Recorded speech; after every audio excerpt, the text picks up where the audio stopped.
last May I ask time. we go. what it represents?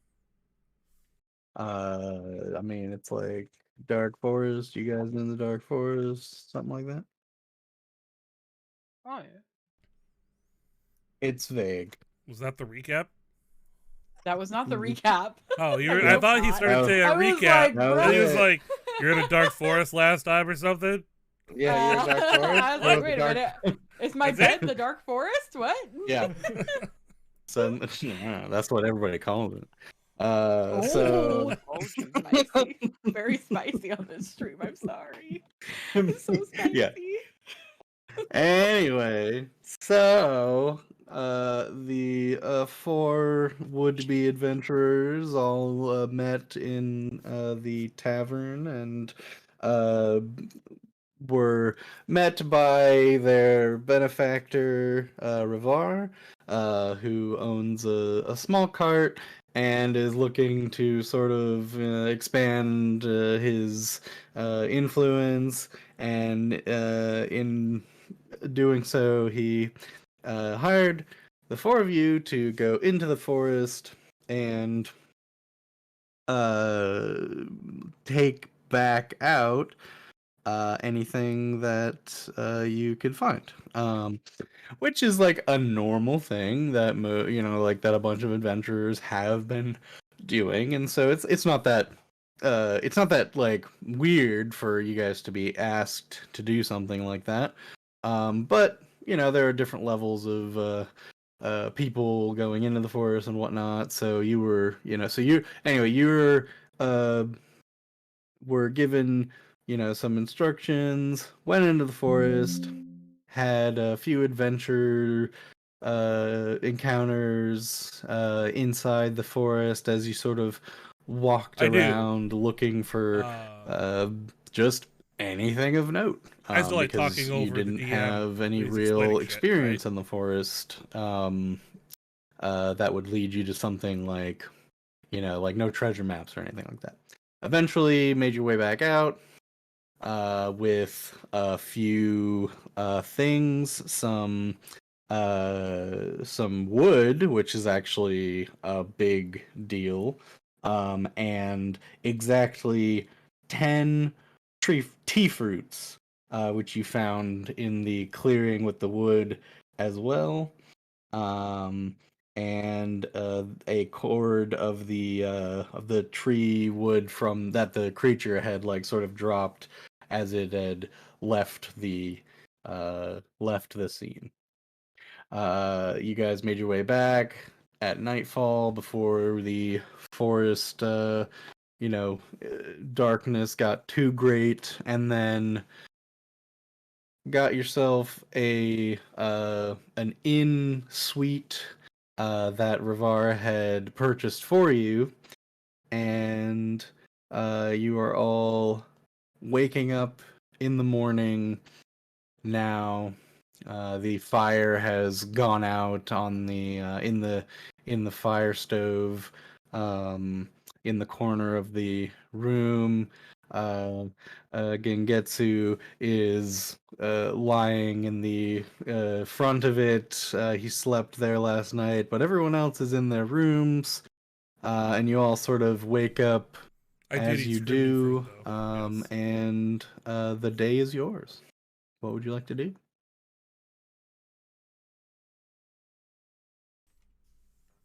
All right. Well, I'll start. So, Mothim will, yeah, I guess he'll wake up. The sun will start shining through his window, through the curtains a little bit from his corner. And he'll pop out of bed very slowly. He's very large, so you hear the creaking of his bed as he kind of like sits up on it and his feet hit the wooden floor. And he, with a lot of noise as he puts all his gear back on. His armor and his boots and all that kind of stuff. And he'll head out into like the main area of the room and, yeah, I guess I'll head down. He's out here. If no one else is up, he'll kind of look around, see what everyone, if no movement anywhere, he'll head back down the stairs with all of his gear and go into the main tavern area and I mean, do they have Sure. breakfast or anything like that set up, or can we order? Yeah, so there's a different the silver dragonborn is there now, not the halfling woman who was sort of, you know, guarding the tavern in the nighttime, sharpening her sword and great axe in your general direction. Um, the he sort of doesn't pay you too much mind, but is like getting a couple of things just sort of set up on the counter in the opposite side of where you had your meeting the day previous. There's just a sort of a bar slash kitchen island counter and a door behind it that looks like it goes into the kitchen. And he's stepping in and out of there. You can smell, maybe like biscuits and a bit of meat cooking. And he is setting down like a small ham and a little bit of honey and things that would, some things that would be like a continental breakfast sort of situation, but like at a tavern. Sure. I imagine that this tavern, being a medieval fantasy, maybe it has like, like some like baked apples. Sure. Maybe like real like simple things that can grow. I guess in this climate, maybe cherries. Yeah, Okay. Yeah. Pastries, Yeah, maybe nothing like that, right? So I imagine he kind of like walks up and grabs like a, I don't know, whatever kind of plate or whatever they use for plates in this place, and he'll grab a couple baked apples and put them on his plate and grab a little handful of whatever like probably not cinnamon but some spice or whatever, kind of like drops it over the baked apples and.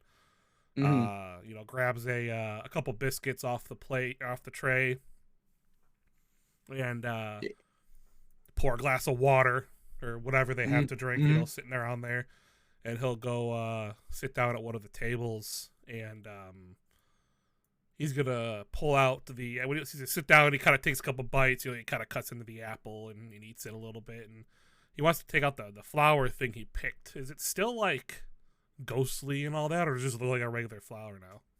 Still looks it's still ghostly, still a bit chilly, and looks basically as good as when you had picked it. Oh, okay, cool. So he'll kind of wrap it carefully back up in his little piece of cloth and put it back in his pocket, and he's just gonna kind of eat his meal and kind of take note of who walks into the tavern for the morning. Sure. Yeah, and you sit there for a little bit, looking up every once in a while. The Dragonborn sort of comes over after a minute or so, and very very much just sort of like looking at your food and drink, see if you need a refill or something, and cleans off another table, walks away. There's a single person comes in, grabs a bit of food like you have done, and sits in the corner of the tavern. Looks like sort of just a regular adventurer cloak, little bit of a satchel on the side.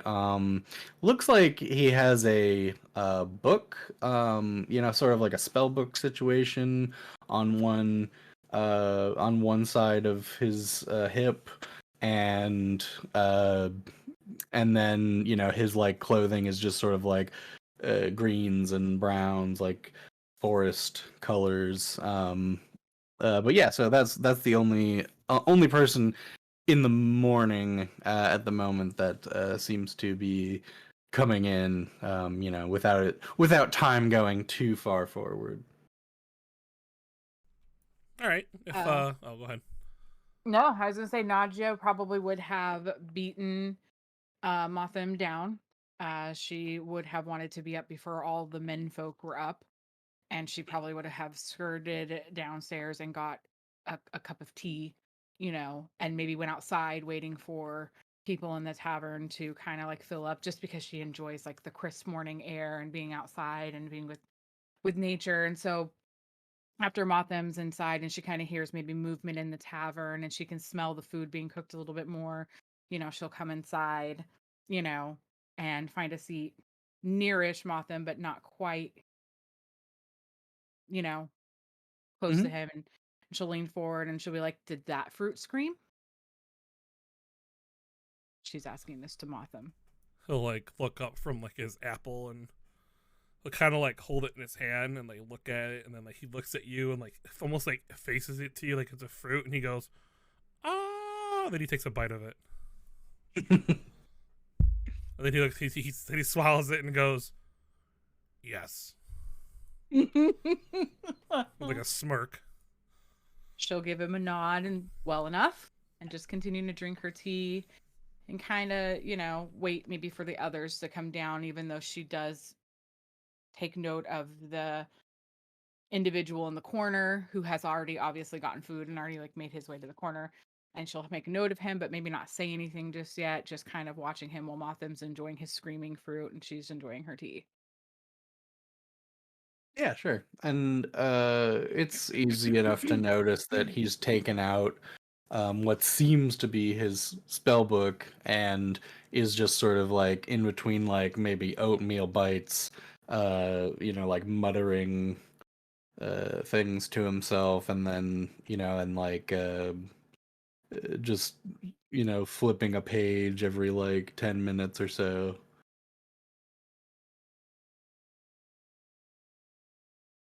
All right. Then while all that's happening, Hansker doesn't always get to have a nice bed to sleep in, so he slept in later than everybody else, it seems. So Hansker's gonna get up, put everything on again, his chainmail, equip his mace, shield, all that fun stuff. And then head back downstairs, grab a roll or a piece of bread, and you just said meat in general, but I'm gonna guess it's probably like ham. Yeah. There's a little bit of ham or bacon. Yeah, just a small bit of ham, and go take a seat next to Motham and says, "Good morning, y'all." Morning.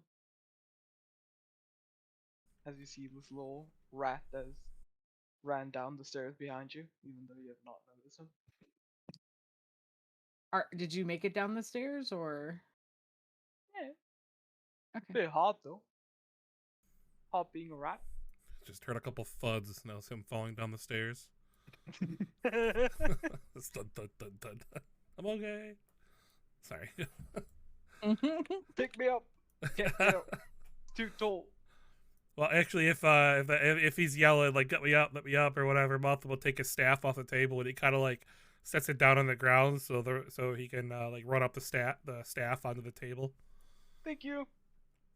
And As he'll he like runs up to the table. he'll take like a half an apple and like set it on the table for you to eat. Thank you, big man. And like starts to like hug the apple. Well, it's a good thing we're all up. We have stuff to sell, I suppose. And As it's more, anybody. we give it to Var, and then he sells it, but Either which way, we get the profit from it, right? yeah. Yeah, I think he said half. I think it was half. Yeah, I believe he said half, and we have to split it. Seems like a really. Oh, you cut out. Seems like a really unfair deal. Well, yeah, he did outfit us, I suppose. And he paid for our rooms. Yeah. And probably the food we're eating. Not that I disagree with you, Nadia. My room's not even bigger than any of yours, which is really. One What do you need a bigger female- room for?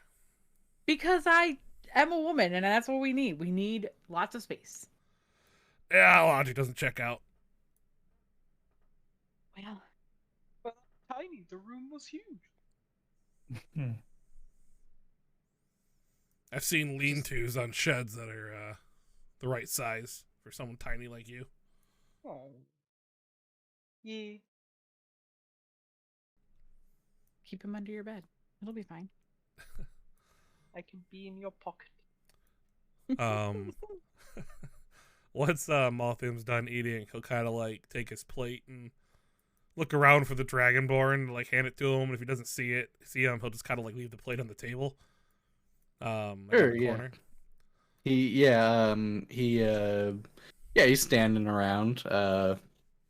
You hand him the plate. He's like, "Thank you. Hope it was good." And then just kind of pops off into the back of the kitchen. Into the kitchen, I mean.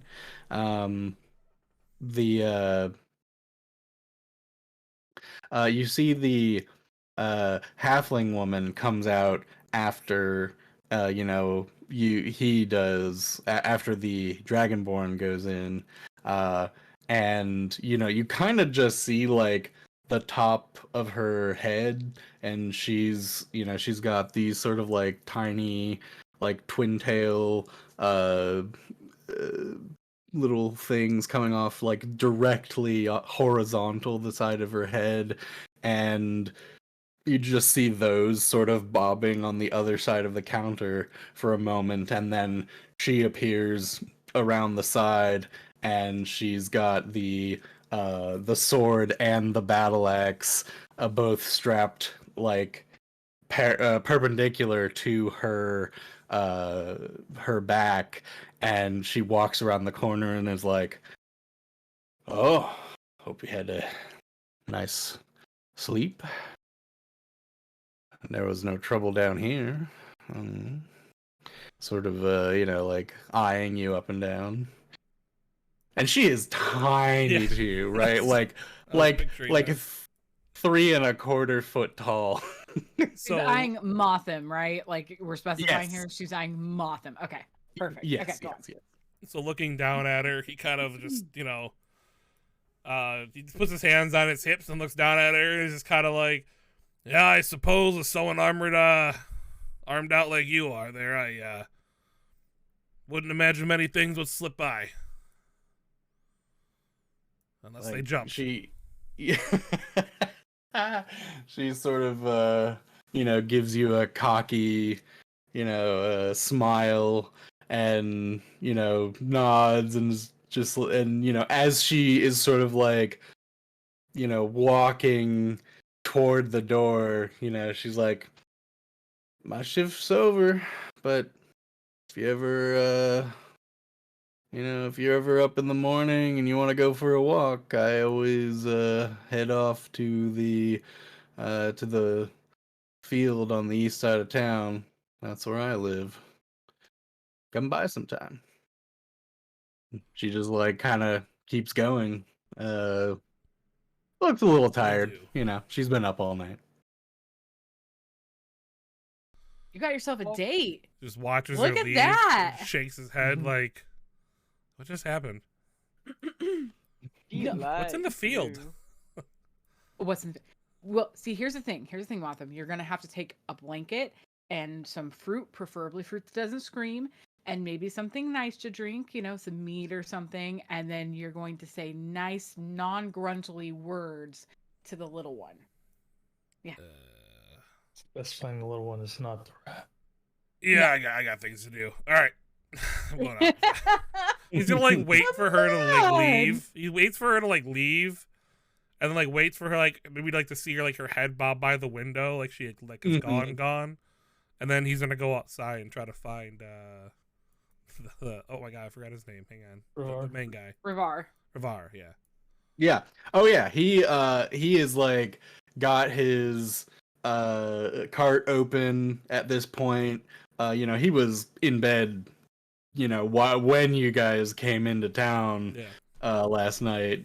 And so he, you know, he's up and already has like a tea going, and he's got some incense to make the, you know, the shop cart feel, you know, smell good. And he, you know, you see him sort of like fussing with, you know, like, oh, should I put this here, and then, you know, then when they, oh, it'll draw their eye, you know, to the larger bit, you know, and like, you know, sort of like doing weird merchant things that Weird merchant things. well, yeah, that, like you know, like he's like not like, it's like you know, he doesn't just put his stuff up, like everything is meticulously placed in such a way that he thinks is going to draw your attention to the next thing, and so on and so forth. So as I walk up, yeah, I want go to ahead. walk up, and he's like, you know, like a mad scientist, right? He's like repositioning all his items, and so Muffin walks up, and he kind of you know, Revar, you know, and he turns around. I imagine he turns around and looks, and I kind of like take whatever's in his hand out of his hand and just kind of like hang it up like really high on his cart, just to like get him to focus on me for a second, right? Like I'm just kind of like, how you doing this morning? And I kind of like take it and just kind of like hang it up somewhere really high up, just like so he stops, right? So he can like focus maybe. And he looks up and he's like, perfect. I think you're a natural. And he, you know, and he sort of you know, like continues to, you know, look at you, but is like nodding at the placement of the thing, that, you know, and maybe like it's just like it's like a little cup that has like, you know, like one of those like steins that, but it's a little bit smaller than the ones you would find in a tavern. Sure. But it, you know, but it's got like nice silver inlays and whatnot, and, you know, and it's sort of just like, it's like, is he selling to adventurers? It's, you know, you're just like It's not like sure junk. why. Yeah. Yeah. So anyway, he's paying attention to you. Yeah. Though. So as he's like, you know, scratching at his hands and worried about his gear and all excited about the placement, I'm gonna pull out the the cloth I have, and I hold it in my hand. I kind of unwrap the cool looking flower, and I'm like, I don't know if this is you know, like a regent, or maybe you can make tea out of it, but some glowing bulb made this. What do you think? What's it worth? He takes a look at it, and I mean, first of all, his eyes do sort of, you know, widen a bit, right? He's excited at the prospect of a thing that he hasn't ever seen, it looks like, right? And he's like, oh, it's flower of some kind, and it's you got it yesterday, I assume, and this is very fascinating, and you know, and there's like sort of like a little foggy bit coming off of it, so he, you know, he kind of clocks that and is like, is it a chill to the touch? It seems it's there's oh, it's fascinating. I don't know if I would have any place for it here in my shop, but we could definitely you know, find someone who makes potions. Perhaps it has some sort of ethereal properties, or something of that like. Yes, here.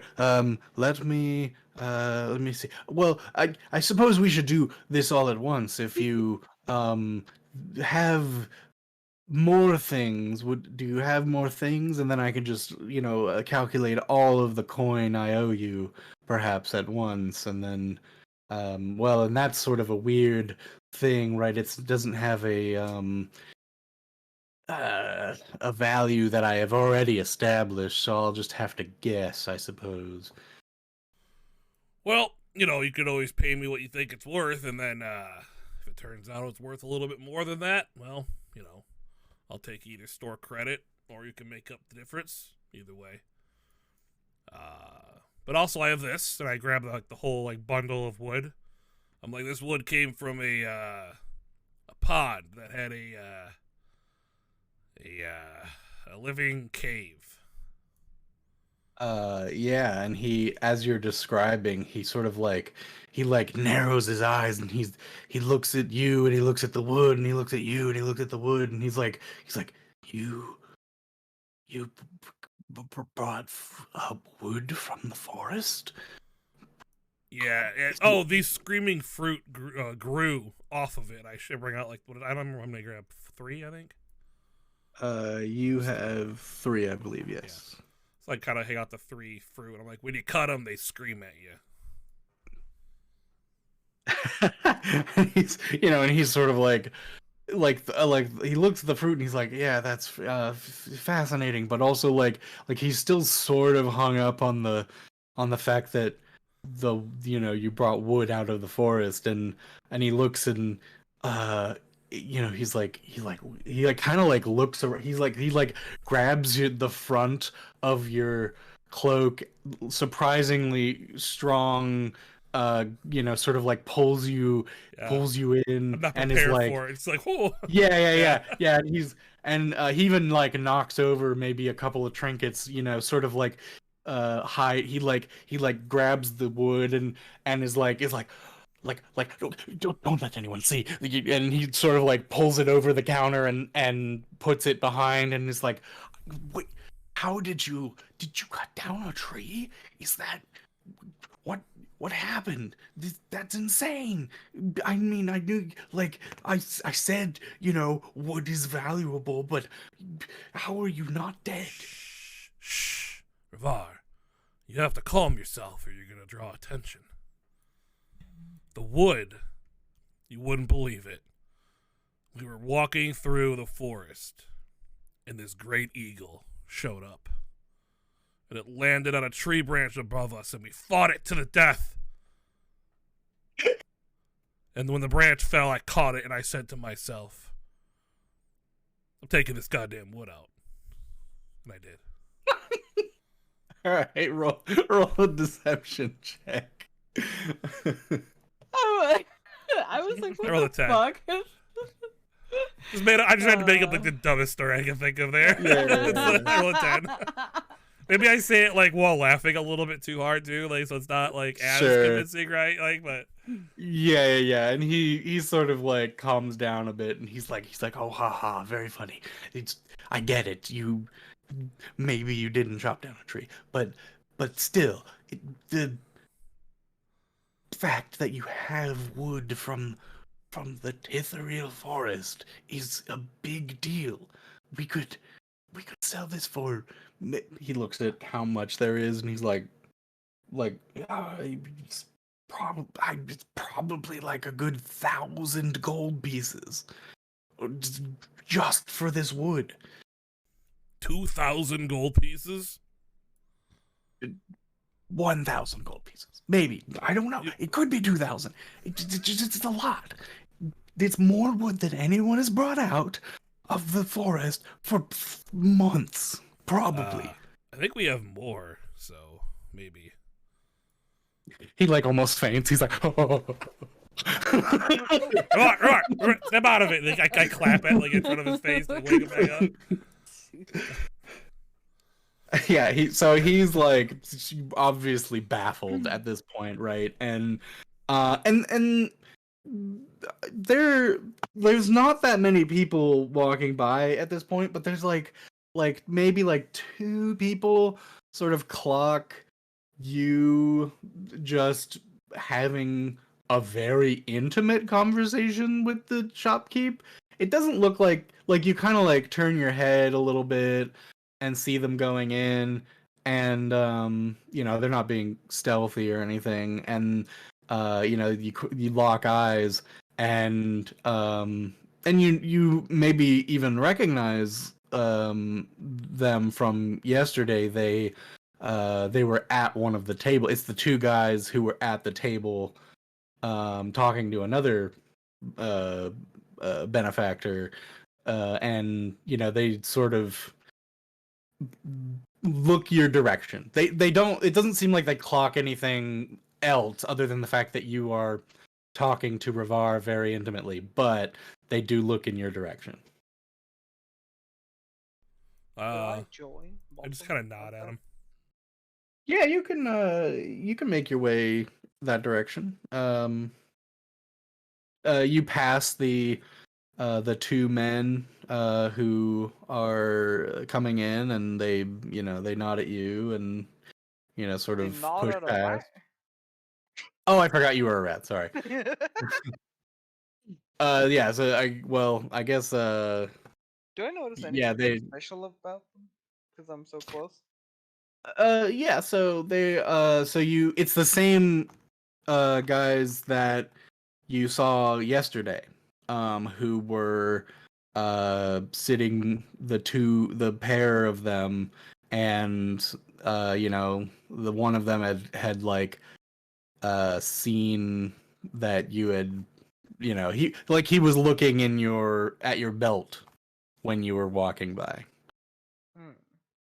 But they don't seem to notice you, the rat, kind of weaving in between the tables and then going outside. But they look just the same as yesterday, with their Can I see a cloaks gold and pouch? make a perception check as you're going by. 18. 18? Yeah, I would say that they are not trying to hide the fact that they have a a small pouch on their hip. It's pretty typical for someone to carry around a few gold in the Could if I they're try going to a snatching? tavern. It would be very difficult to do because you're a rat. Really? They Thought it it would would make it. you gotta make it easier. You're like 4 inches tall, and they are You would have to three. crawl up top of them. Yeah, Yeah. the bag would be like 2.5 feet tall above you. You don't have arms that just stretch, right? Like, What, his little grabby hands don't count? yeah. If you wanted,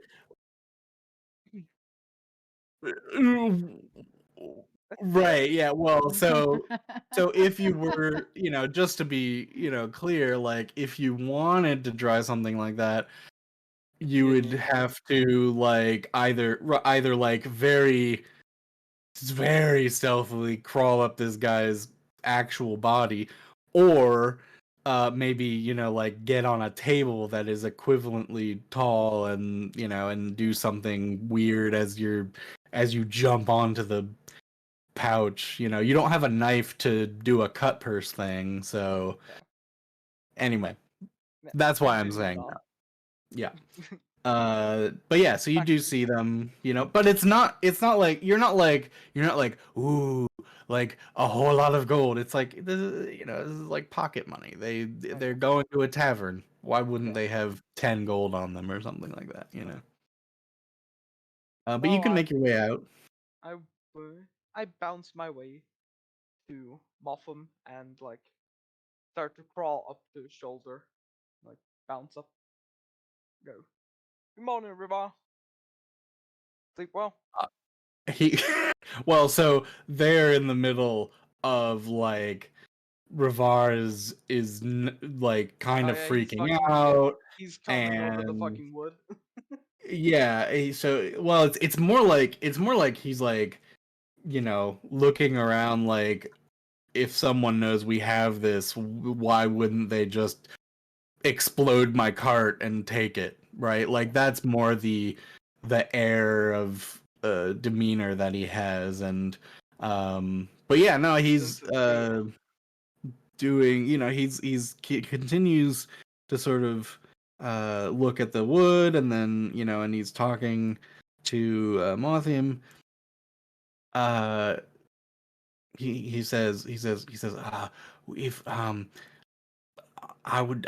then going to need to uh get get in touch with a contact who knows the wizards, maybe even, and they would probably be the best people to get this to, and we might even be able to ask for 2,000 gold or however much we want. They even they don't risk going to the edge of the forest and taking wood from it very often. So this is a big deal. Anyone else we sell it to, they're probably going to sell it to them. So we need to figure out how to do that. Well, I do, and that's why I am. That's why I asked for your help. I know how to do that, but I don't know how to go in the forest in one day and get more gold than I've made in the last 6 months. So that's good job. Yeah, it was really difficult, and we almost died, definitely. So getting maybe upping the 50% might be a good idea, even if we can bring you more wood, especially. he's sitting down at this point, like just like, Oh, like he hit the he hit the jackpot yeah, he's just like in awe. Random people who suddenly are like gods of forest delving. It's like he could probably clearly tell that like Mothim has like no idea how to act, right? That's why he's like, yeah, give us more money. Like he's just kind of like, sure, yeah. This is a total act. Even Mothim knows how much of an accident this was. Like we just literally picked it up off the ground. Like it wasn't even like we did anything. So right, yeah. It's so weird that it's so valuable. Well, he's excited, and he again comes up and sort of says something, and he's like, oh, yes, hello, and I assume that you're all safe. I didn't ask. I'm sorry. No one was harmed. I assume. I was a bit sleepy last night when you opened the door. I don't think I saw everyone.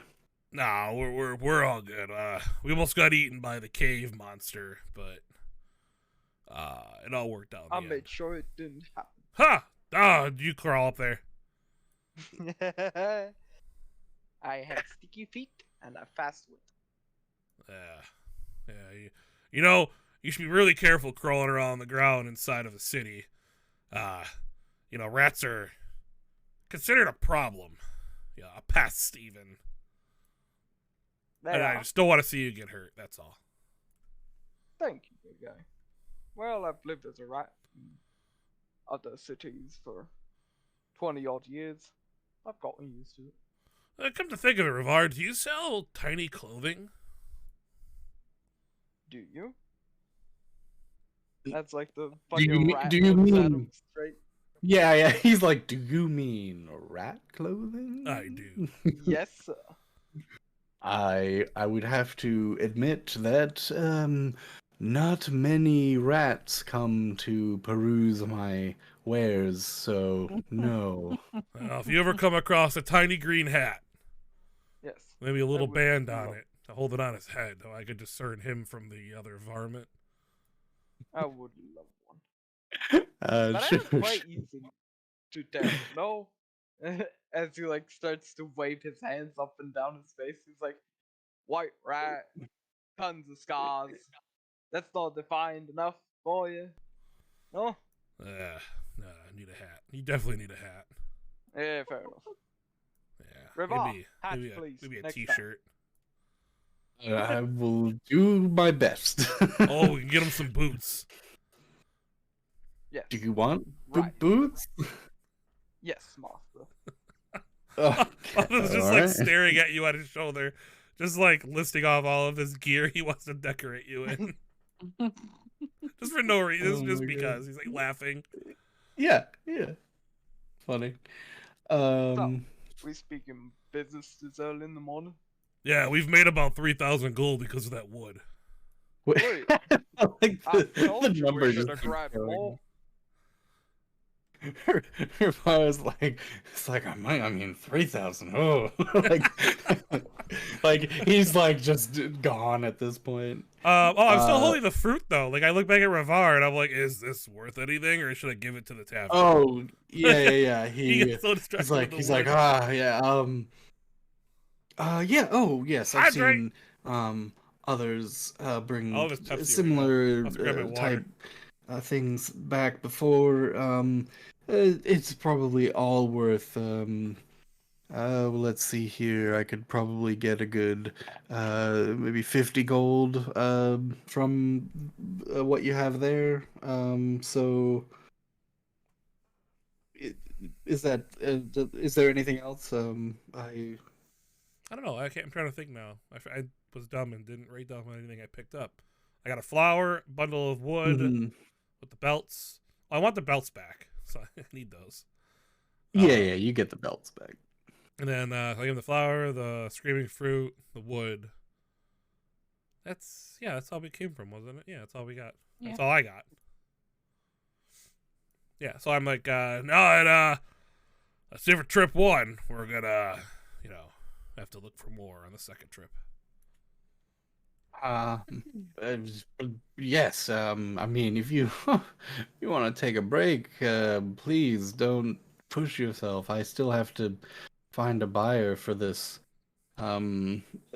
this wood, and I mean, quite frankly, it's hard to get in with the even the lowest tier wizard. So, it might be a moment. Do you need help with that? I mean, we could always join you. No. It too many merchants in the stall, sort of thing. It ruins the game of getting them to, haggle and whatnot. But I appreciate the gesture. I will get back to you. Hopefully by the next day or so. Again, I have to go through maybe someone and then see if I can get if I can't talk to a wizard, I might sell it to them and they would be able to do something with it. So but that would be maybe a lesser amount, because then they would have to sell it, right? Yes. So it's a matter of getting, directly to wizard. That would be the best case scenario, but I guess we'll see. And he begins to pack up the wood in this small chest, and then and you see him sort of like cover it with his his sort of merchant cloak. He takes it off, puts it around the chest and balls up the cloak, and like as he's balling it up, the chest disappears, and then he puts the cloak back on, and the chest is gone. He puts the cloak back on, and he like starts to close up the shop, walks out the back, and then begins to walk inward toward the spire of wizards.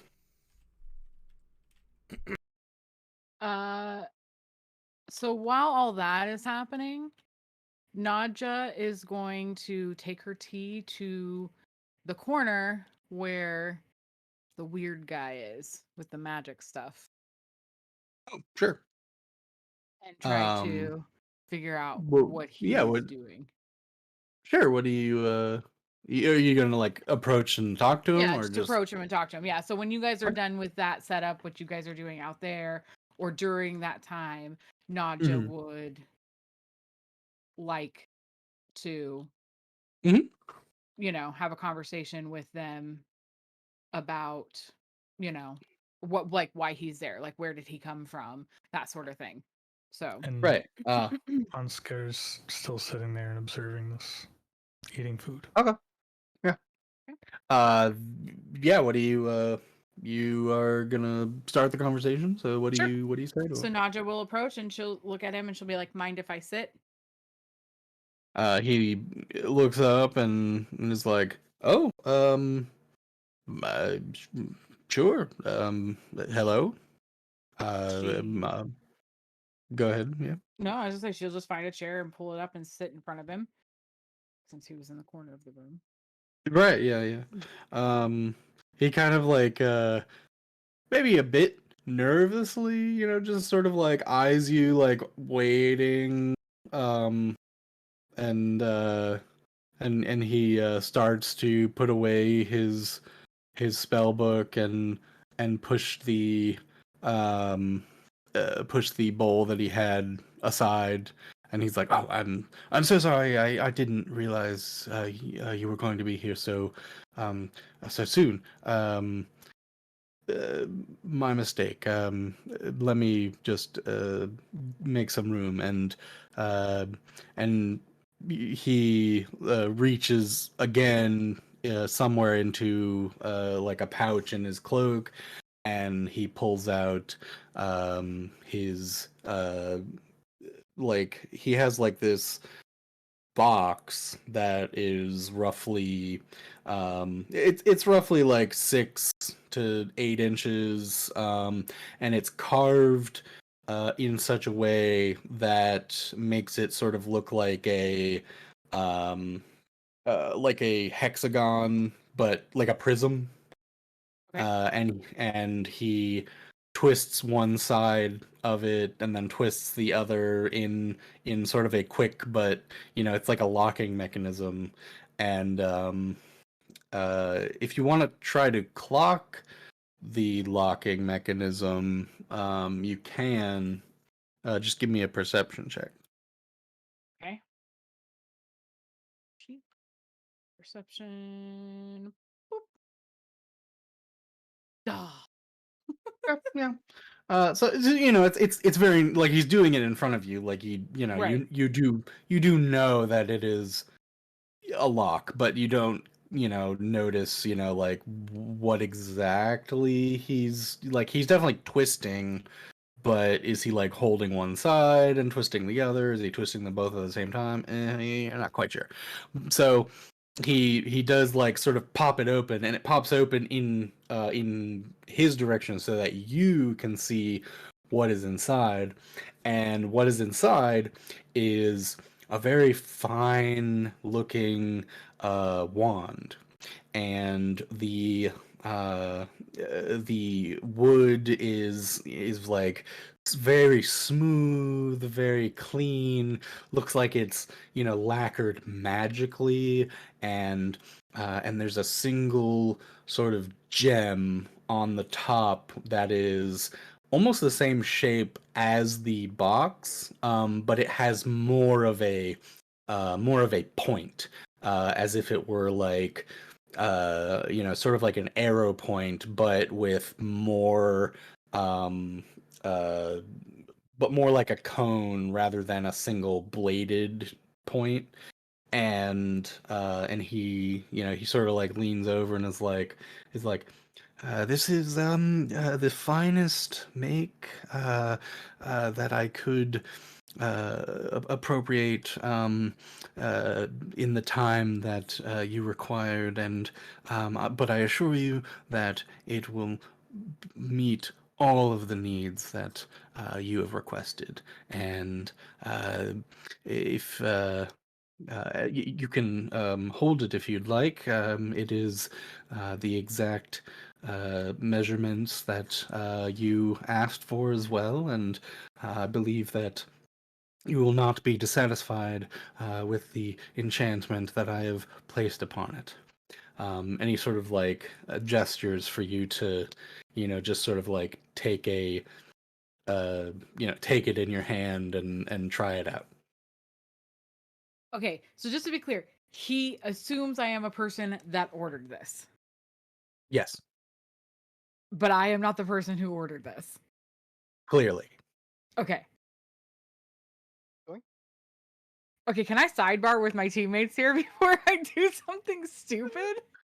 Well, no, I'm not there, because you're the only. so- You're not. Well, no, the, but one like else is out there. of character. I mean, like out of character, like Oh, discussing, sure, like okay, because like Well, you can talk with me. I'll help you out. Okay. What's going on? okay, well, what do you because like think? obviously I'm gonna pick it up. You know, obviously I'm gonna do that, right? Yeah, I'm gonna do the okay. pickup thing, Sure. but I don't know that I want to deceive this person, right? Like I'm not sure Sure. that this is what I want to do, but at the Yeah. same time, I'm not sure it's not what I want to do. And since my teammates are not here, you know, in person, I have to make this decision by my Yeah. lonesome. That's a good idea. Roll. You could always get us. Roll before I give you any more information. Okay. Roll an insight check. Roll an insight check. Yeah. Okay.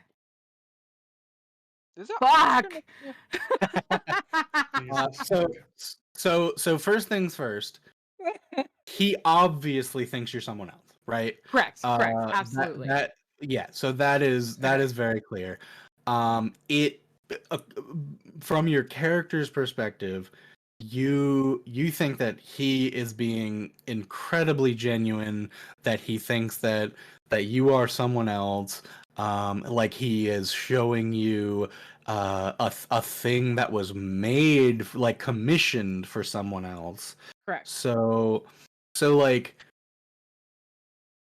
not to give anything too much away, but like he's leaning into you in this scenario, right? Like he's giving you like an opportunity that maybe you wouldn't get normally, but there might be consequences for you taking that opportunity because someone else clearly commissioned this, and as soon as they show up, you know, like he'll find out, they'll find out, they might Right, not right. they might not know who you are, but you are just standing in front of this guy without disguise or anything like that, right? Like, so he knows your real face, and you know, so that is something to consider.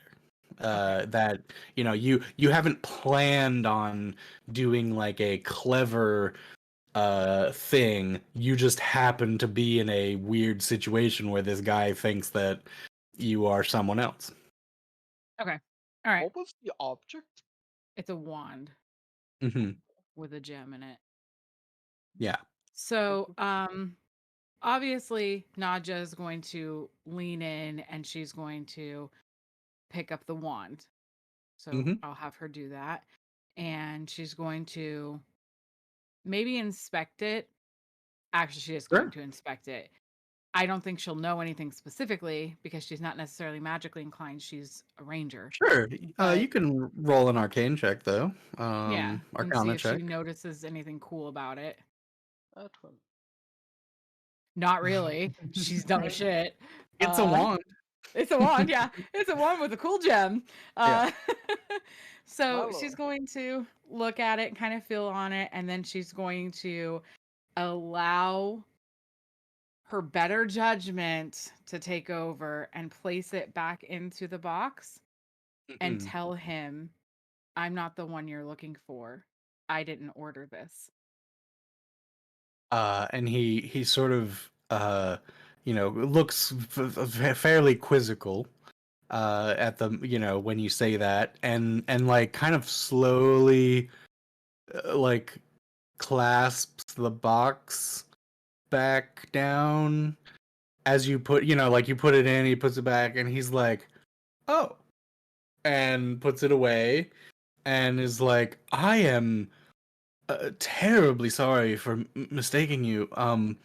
You are not Lady Marin? No, but does Lady Marin look like me? He like realizes that he doesn't know what Lady Marin looks like, and and like just assumed that you, a random half elf, are her, and he is just like sweating bullets at this point, like oh my god, I could have just given away the thing that I worked, a week on, and he like talking to himself, and he's like, oh, this could have been so bad.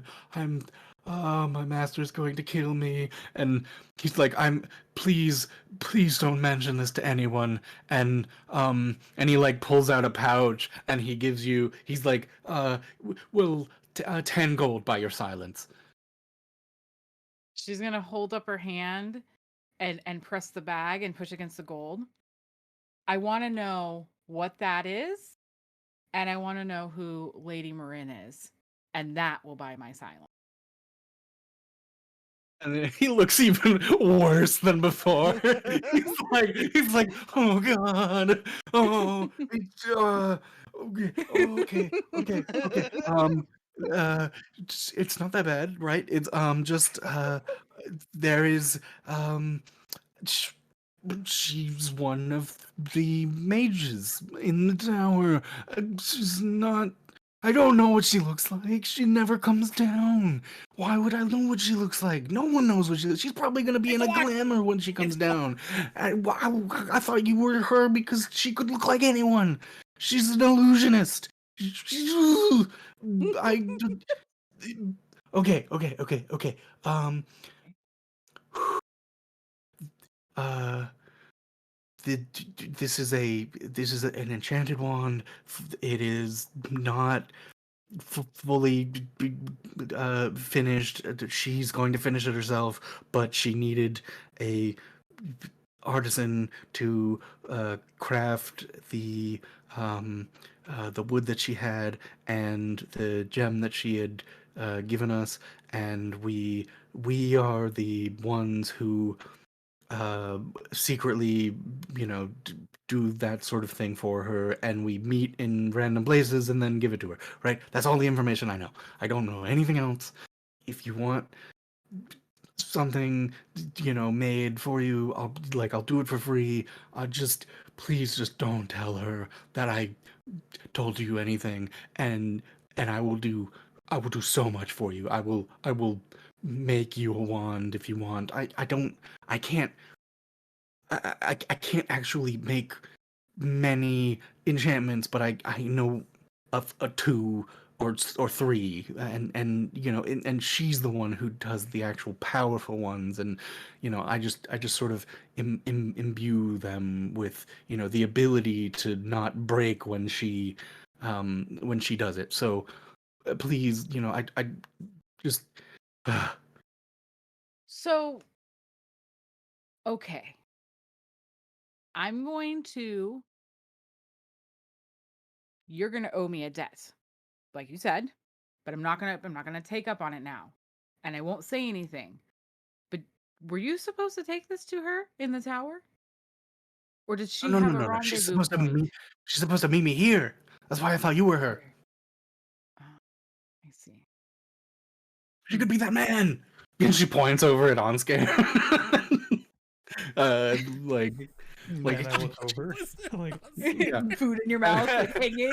he's like it's probably not him, but I think he's like in the middle of eating a piece of bacon, like talking to himself on his map. Right? Just like, huh? I'm looking over his mouth. Oh shit! It's definitely not him. I can tell you that because I know that man. It's definitely not him. But I want to know who she is. Not because I'm going to do anything with it. I just want to know who she is. Because this clearly is an intricate piece of work and it means something. And if someone needs something like that, there must be a reason someone needs something like that. That may or may not be of interest to me. Well, it's I mean, I don't know what she's going to enchant it with. I only know that it was supposed to be, it like she came to us because it keeps she keeps breaking wands that she's trying to imbue with something. But she's not telling you the something? Why would she tell us the something? She only needs an item from us, and then she's going to do something with it. You know, Who's you don't us? tell with our guild, we're the enchanting guild. I'm sorry, my name is Garn. I'm just a lesser enchanter. Honestly, I'm mostly just doing what I'm told, and this is a uh, like an errand boy sort of thing. You know, I know how to do some of it, but I'm learning, and this is probably the biggest errand I've had to do. And Lady Marin is she's the third tier wizard, and it's rumored that she would probably be the the first tier if she didn't if she wasn't so focused on her illusions and enchanting. So this is, it's a big deal. I see. And who's the first tier? Wizard? Oh, no one actually knows his name, he or her name for that matter. Uh, they keep to themselves, but supposedly he has been the first tier wizard for the last 200 years. So it's no one knows. And if you had seen him, you wouldn't recognize who it was, because what frame of reference would you have? Well, the fact that you were speaking already in a frame of reference that I don't understand, these wizards or what they mean or their purpose or why they exist. Well, This is all they just sort of own this area of the world. I suppose that's as simple as it gets.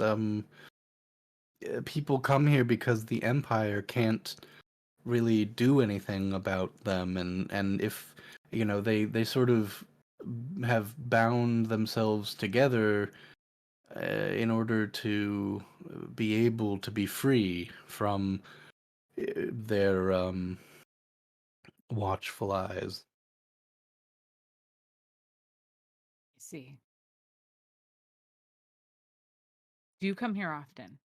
Is the Enchanting Guild close? I don't come here at all, really. Most people stay away from the edge of the forest if they can. The Enchanting Guild is, yes, it's in the center circle of town. And you would know the circle is like the area around the tower, that like it's like the first sort of wave of buildings that are encircling the base of the tower. Naja's just gonna kind of look at him. You owe me. I won't say a word, but you owe me. And she's gonna Yes, get up yes. and leave. And just leave him there, stumbling and confused. Yep, sure, And she's yeah, gonna and walk straight outside. he uh he stays there and sort of like takes another bite of oatmeal and like just like stares into the middle distance, like um, I am so doomed. yeah. Uh, well, as I see Nadja leave that table and walk out. I finish up the last bite of my bread and just leave the plate there on the table and walk outside following her. All right. So now everybody is outside. You're all outside. Rivar has left to go figure out if he can get 2,000 or 3,000 gold or whatever he can Or get 4 from or 5. Yeah. 4 or 5. Yeah, who knows? From the his contact. And you guys, it's still very early morning.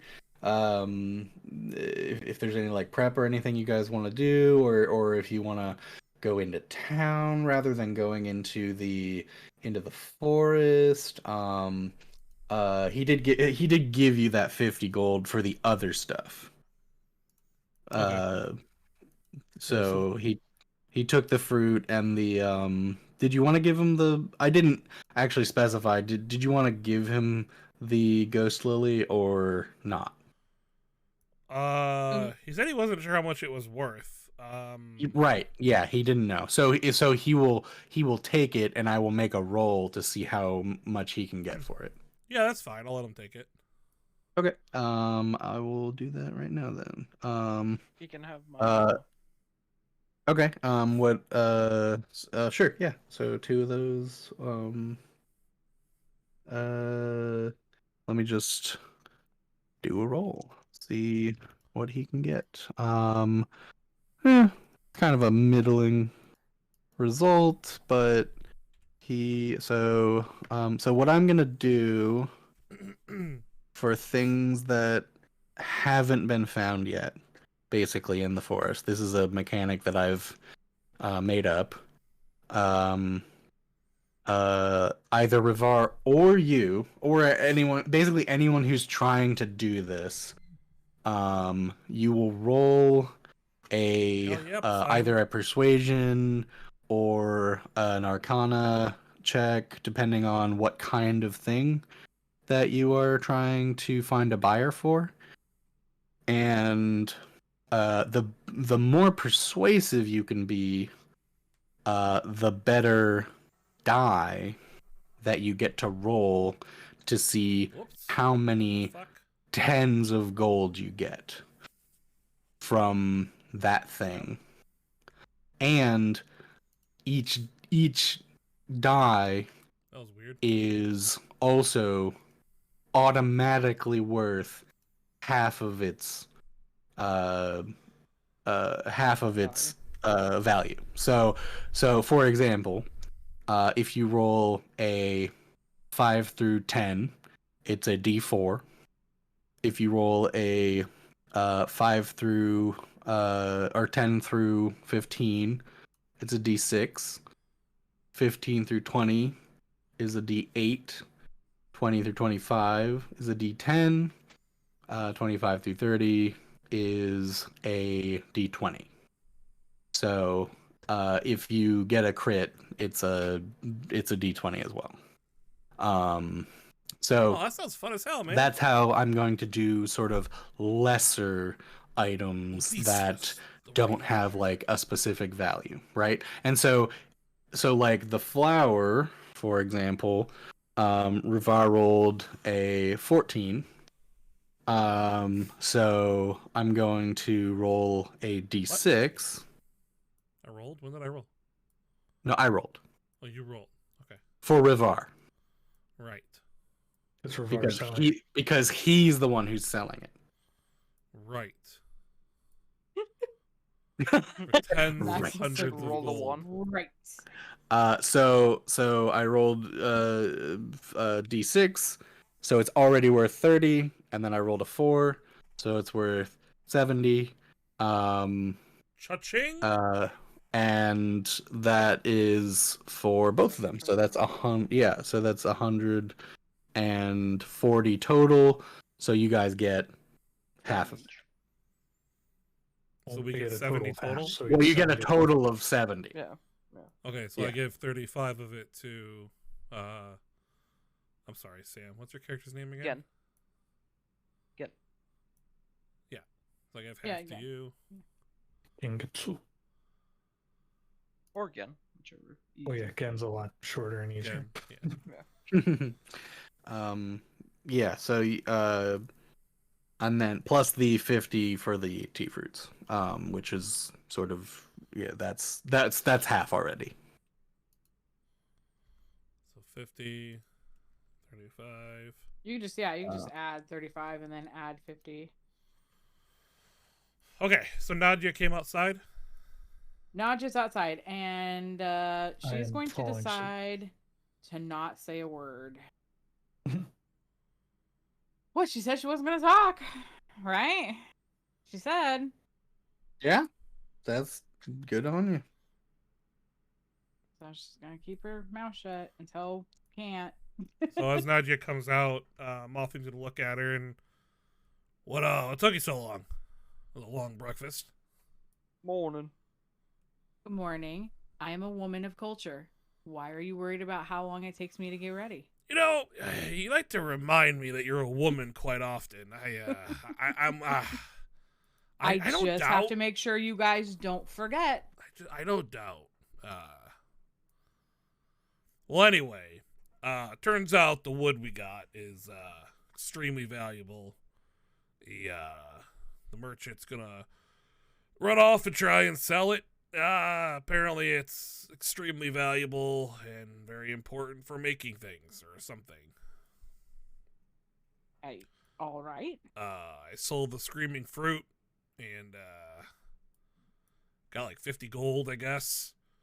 And then I sold the 2 flowers and we got another 70. So I got it all in my pack here, but obviously,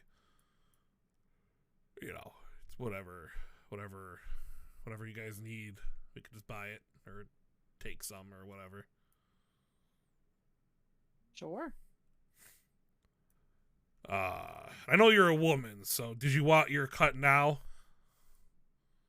No, I'll let the menfolk handle that. Alright, I'll spend it all on men things. Like Booze beard and wash, holes. beard Off-beat. wash, booze, Yeah. and whores. All right. Oh my god. It's We cut to the local brothel. Oh my god. Malfi must spend all of the money. Muffin. It's all Leave gone. us on. Well, I was gonna say that I catch up because at that point all of a sudden Nadia Yeah. approached, so I'm gonna catch up finally because I wasn't too far behind Nadia.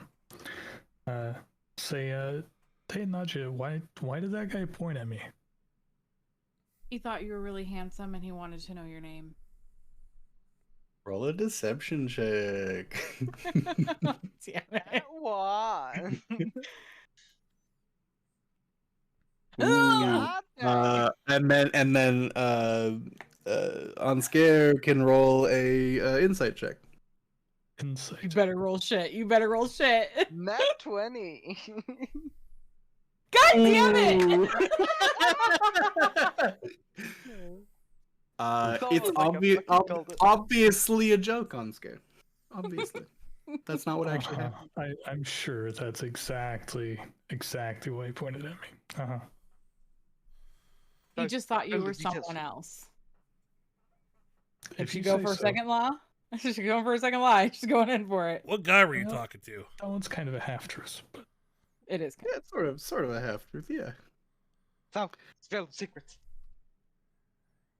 Well, I'm in on this Oh, now there- too. So like, That gentleman that was in the corner. You did not see him. yeah, he looked like he was doing magic things or something with his book. Fuck he want. What is he up to? Magic things, like you said. I just had a conversation with him. Oh, Walk us through it. Walk us I'll- through the conversation. Yeah. Well, walk us through it. he Sorry, showed go me a box. Yeah. I couldn't figure out the puzzle or how it locked or unlocked. Sounds like Inside the rope. box, there was a nice, pretty gem. Mm. And that was about the extent of it. Oh, and he thought that our on scare over here was someone else. Did he ahead. say who? So, a No. complete stranger Hmm. showed you a valuable gem inside their box because you happen to be there? He didn't take you for a Would hooker, you- did he? He might have actually, yeah.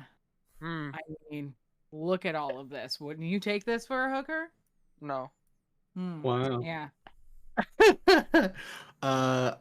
I'll give you You're much too advantage since fine. you're telling partly the truth, but I need another deception check. Fair. And everybody Deception else with can roll advantage. insight. Just flat. 14. Fuck me! Like, God. I suck at lying. Yeah. I'm yeah. alright and you're a terrible liar. Ugh. I mean, yeah, so it's like she doesn't have to, you don't have to keep going, but like and you know, you guys don't have to you know, say anything, but you kind of get the sense that she's like not wholly on the level. There are parts of it that are definitely true. Gen just like jumps over to her shoulder, like sits on her shoulder, and whispers, "You can tell me later. I won't share much interest." She's not going to respond to Gen. She'll look at him, but not respond. I gave you a pretty flower. She gave me something back. I'm not flicking you off of my shoulder right now. That's something you get back. Ooh. Fine then.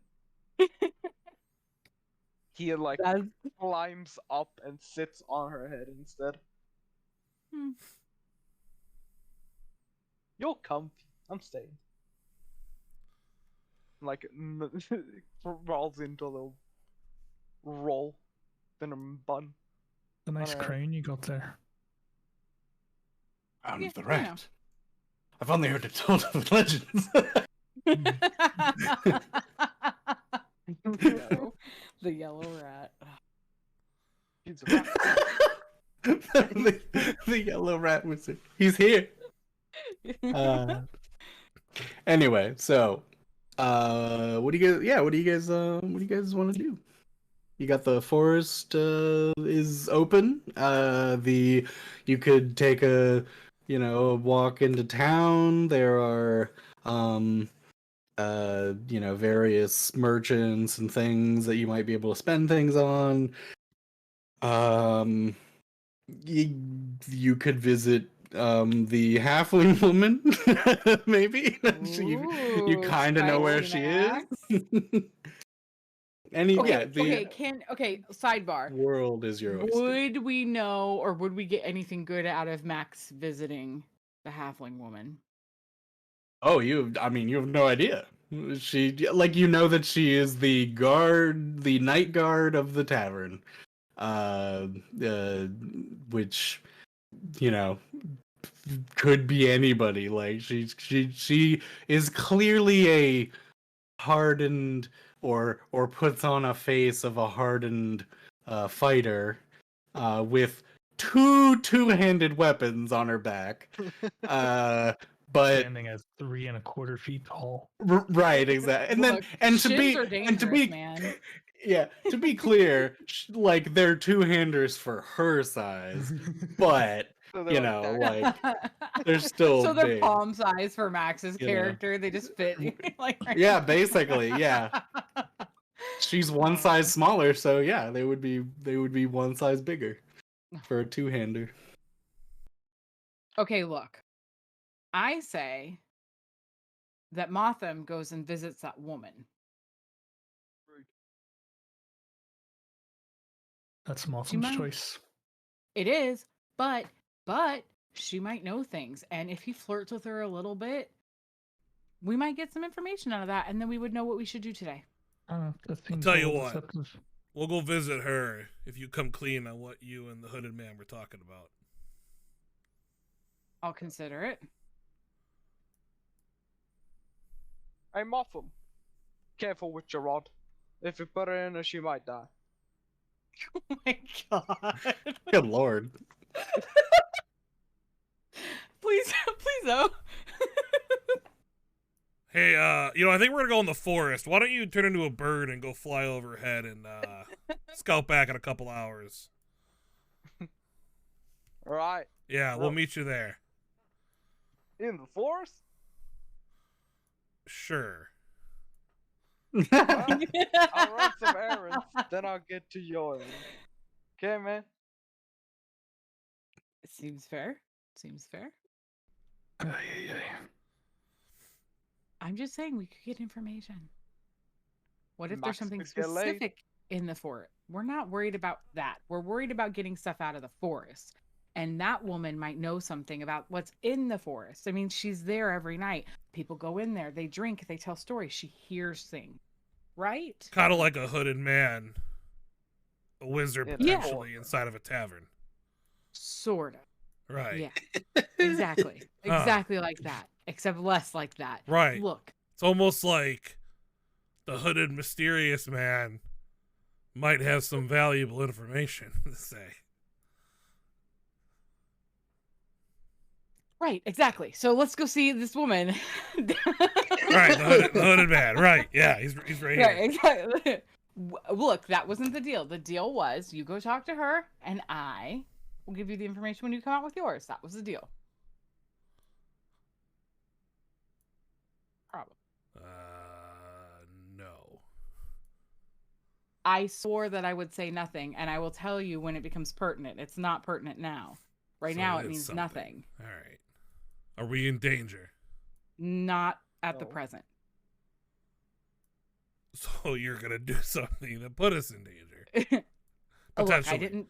I'll tell you what. No, If you do something that puts us in danger, just give us the heads up. that I will do, but nothing I am doing will put us in danger. In fact, everything that I'm doing will potentially get us an imbued weapon. So, as Oh. long as I don't have to tell my secrets, I need you to go find out her secrets so that way we can go get more money. I think you have given me just enough information to ask you 20 more questions. Maltham says jokingly. He just kind of like nods his head like, okay, I understand. You know, you're sworn to secrecy. All right. If it's going to present us danger, I won't keep my mouth shut. We're not going to die for this secret. I will say that. But Fair. the benefit Fair. outweighs the sharing. Maltham's gonna kind of like lean a little bit to like, I don't know, the left maybe, and kind of look in the doorway at the guy in the corner. Just like kind of like Mhm. look at him, like maybe like just kind of just looking at him, like, Yeah. you know, see what he's doing or whatever. Just Yeah, kind of he staring hasn't at him. moved. He's still looking. Staring in the wall. distance. Actually, so truthfully, he looks a bit shaken, but like a little downtrodden, I guess. He's got his arm, like one arm sort of like on his forehead, and he's rubbing it, and he's like, he looks like he's a bit nervous, but other than that, he's got his spell book out and he's doing what he was doing earlier. All right, so if I notice the nervousness, I just kind of like nod to myself and I'm like, okay. Almost like, God, you obviously gave him, a 1-2 or something because like you beat him up a little bit because he looks real like nervous now. Right, so Maltham just kind of just leave it be and look at the group and just kind of, well, are we going shopping? Are we getting some beard oil, or are we going in the forest? What happened to talking to the tavern woman? She's at home, probably on break. Don't want to, little creatures like that. Their anger builds up pretty quick, and you don't want to disrupt their sleep. Mm-hmm. I'm sure you can relate. Nadja is going to get as much behind Motham as she can and put her hands on his back, knowing that her tiny ass is not going to be able to push this giant, but she is going to attempt with all of her might, and she is going to shove him in the direction of the field that she knows it to be. I picture this like you walking in place in the dirt. Like, just kind of standing there like, what are you doing? expending energy I don't have to try to show you how important this is, that this woman knows something. I feel it in my bones. Mothim will just I'll kind of do- like spin, so like you walk past him, and then he'll look back at you and just be like, "Well, I suppose we should bring a gift." Not beard oil. She doesn't have a beard that I saw. Maybe a good new whetstone for her weaponry. She might have a bead. She doesn't have a beard.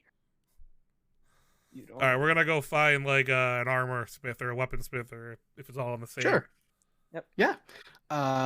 Yeah, so you start walking to the circle, which is also sort of the marketplace. It has like parts of it are like, like little foods and things, and parts of it are trinkets and whatnots and baubles, and then parts of it are like actual blacksmiths or weaponsmiths, and you can find like most things that you would need to outfit you here.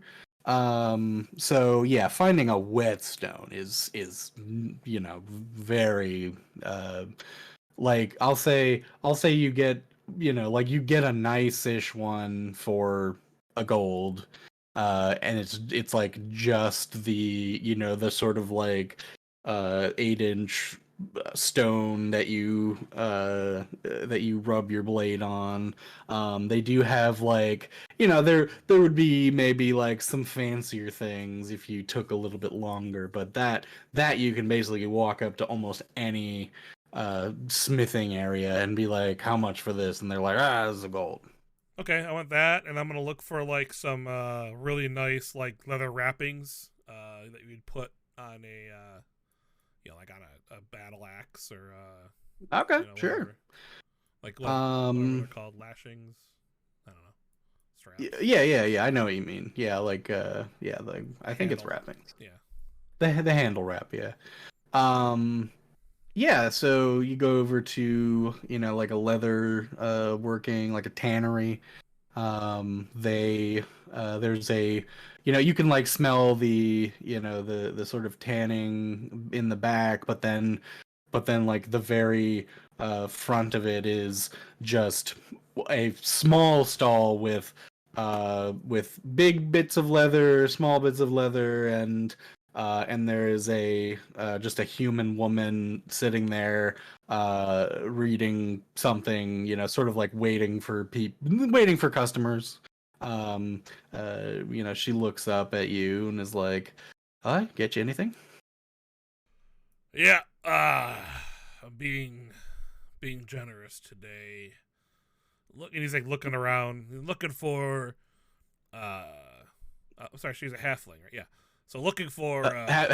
She's a human. This one's a human. No, or the short. Oh, person. the woman. Yes, the woman in the tavern is a halfling. That's yeah. what I was asking. Yeah. Okay. Yeah. So yeah, he's looking at the human. Looking for wouldn't handle leather wrappings for a halfling size. Oh, okay. Let me just take a bit of a peek here. We've got like a black and like, sort of like this nicer bit, and she's like pulling out strips that are uncut. And so you get the sense that she's going to do something with them for you. Whatever matches whatever like armor or clothing the halfling was wearing. Sure, I would say. That. So she would have been wearing like sort of like a dark leather sort of thing. So you kind of see this like maybe like mahogany sort of looking yes. one that's it's very like neat and dark at the same time, and she strips it up for you, puts it down with a bit of adhesive that goes with it, and she says, anything else for you? What about you guys?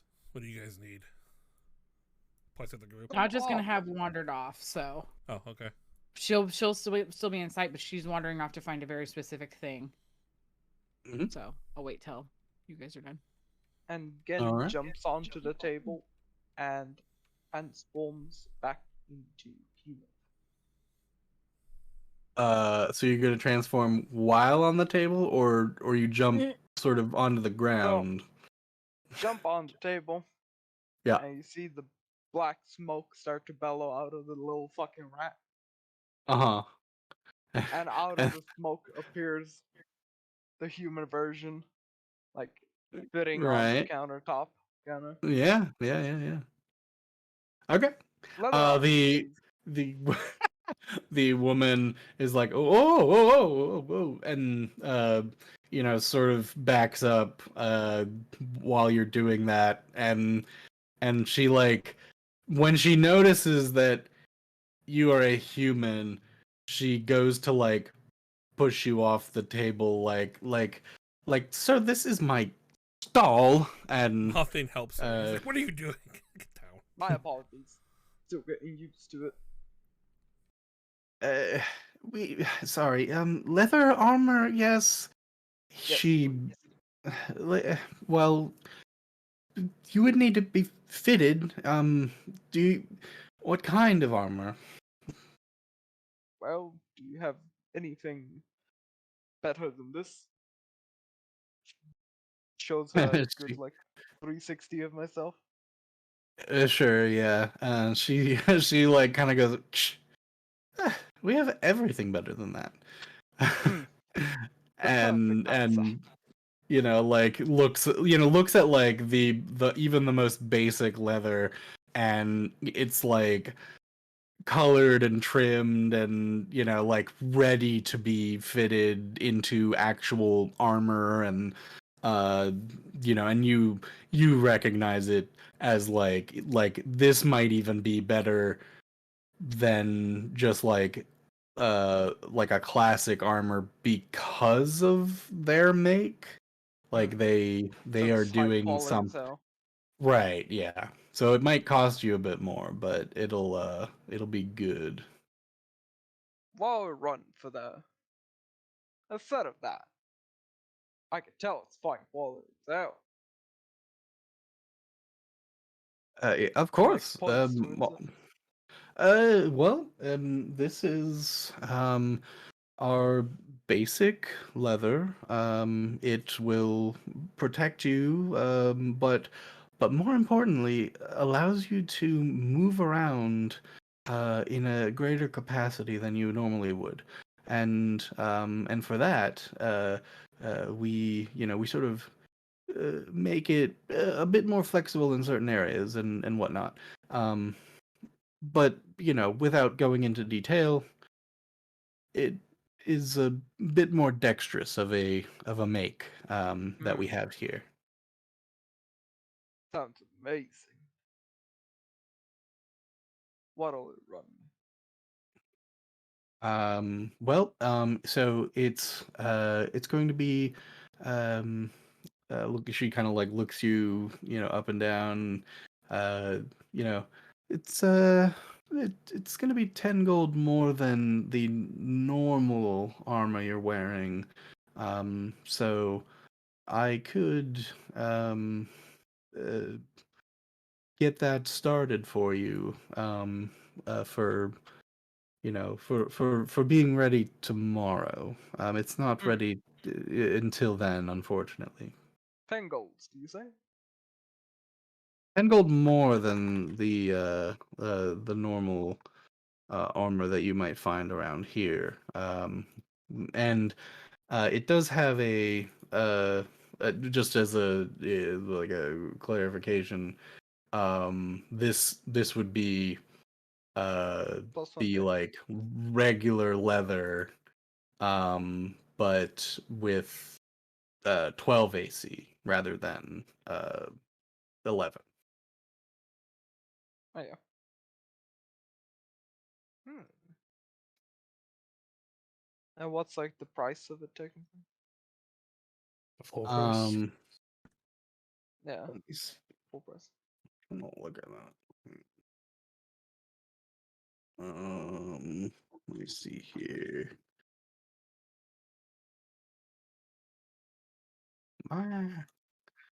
Yeah, That's what so you're it's looking up? 20 gold. Yeah. And it's 11 I thought plus it was dex normally. right. So now it's 12 12 plus dex. dex. Yeah. I pulled it up in Beyond. That was pretty neat. It worked. Oh, cool. That's cool. Well, I might actually say yes. However, could you do me a favor? Get a good, nice dark color. Oh, sure. And If she, possible. yeah, and she like switches out the bit of armor there and uh goes to like grab the the sort of like darkest they have, and it's it's got like that sort of like nightshade berry type of color on it. um but yeah, it's Beautiful aesthetic. Love the color. That'll do mm, really well. Return tomorrow, you say, yeah? yep. And she like kind of like pulls out a leather strip that's been like very softly worked, and it has notches on it. And she like comes around the stall and starts to measure you out, and she says, this is your true form, correct? Yes. Got you. And begins to measure you out, and she's like 7 notch, it's like 8 notches, okay. And then goes like makes a note of it on a little pad, and then and she's like, all right, we will have it ready tomorrow morning. Thank you so kindly. However, could I ask for a little bit of a haggle? And he pulls out one of the fruit from the forest. uh I thought you guys had sold all the fruit together. I would. Oh, I might have been mistaken. I'm sorry. I think I they thought you had grabbed all the. did. I Yeah. think they did. Yeah. well. Oh, yeah, maybe. Yeah. Because I gave him the flower. I didn't know I gave him the fruits as well. Yes. I mean, it might have Okay, been never my mind. mistake, but I'll just remove the fruit as well from the inventory. Never mind. fair enough. Yeah. Sorry about that. I'll Nah, be nah. more clear. But yeah, and was it only that, or did you want to do something else Could I to haggle haggle? the price? She's sort of like not really. It's a pretty specific thing. I mean, we're already have a hard time gathering specific leathers anyway. This is really the lowest we can do, and we try to keep it that way. Well, I admire you for keeping the price.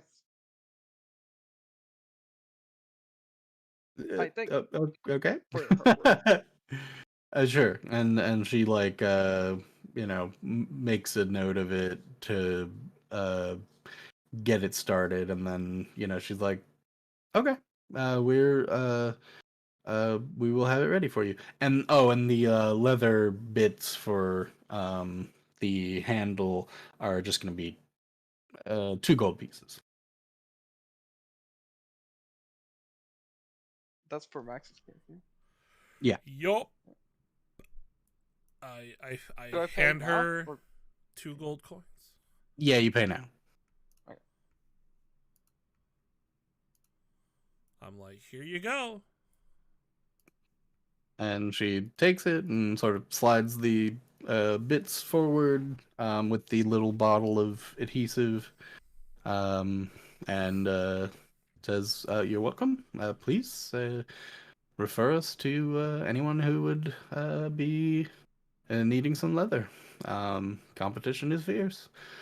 Right. Will do. I'm gonna turn around and look for Nadia. Could you describe this woman to me? Sure. She is average height, maybe 5'6" ish. She has sort of a long blonde ponytail, fair features, and she's wearing sort of like a display outfit that has like really nice, as if the leather was like a dress, like a casual dress. It's very clearly not like um it is not made in the same manner as like a regular fighting armor, Hmm. but like the way that she moves in it is so smooth and comfortable that you get the sense that like this is one of their like finer makes of armor. And not only that, but it has this gem that is in sort of in indented in the like between the stomach and chest area, and it's this like sort of like black that looks like it's glowing black, but it doesn't. It doesn't like glow very far. Maybe just like an inch Yeah. off of the gem itself. And like as she was getting near to you, you sort of felt like like it would be difficult for you to move around when she was close to you. Hmm. So she's close by still? She went back to the stall, but like before, when she sort of got near to you, and you were like putting your arms up and whatnot, like you just kind of feel this sort of like slowness about you as as you were doing it. Hey, miss! Huh? She like looks out, I guess. Yeah, yeah. You're gorgeous. uh, Thank you. I appreciate it. And she Nice sort of outfit. goes back to her reading.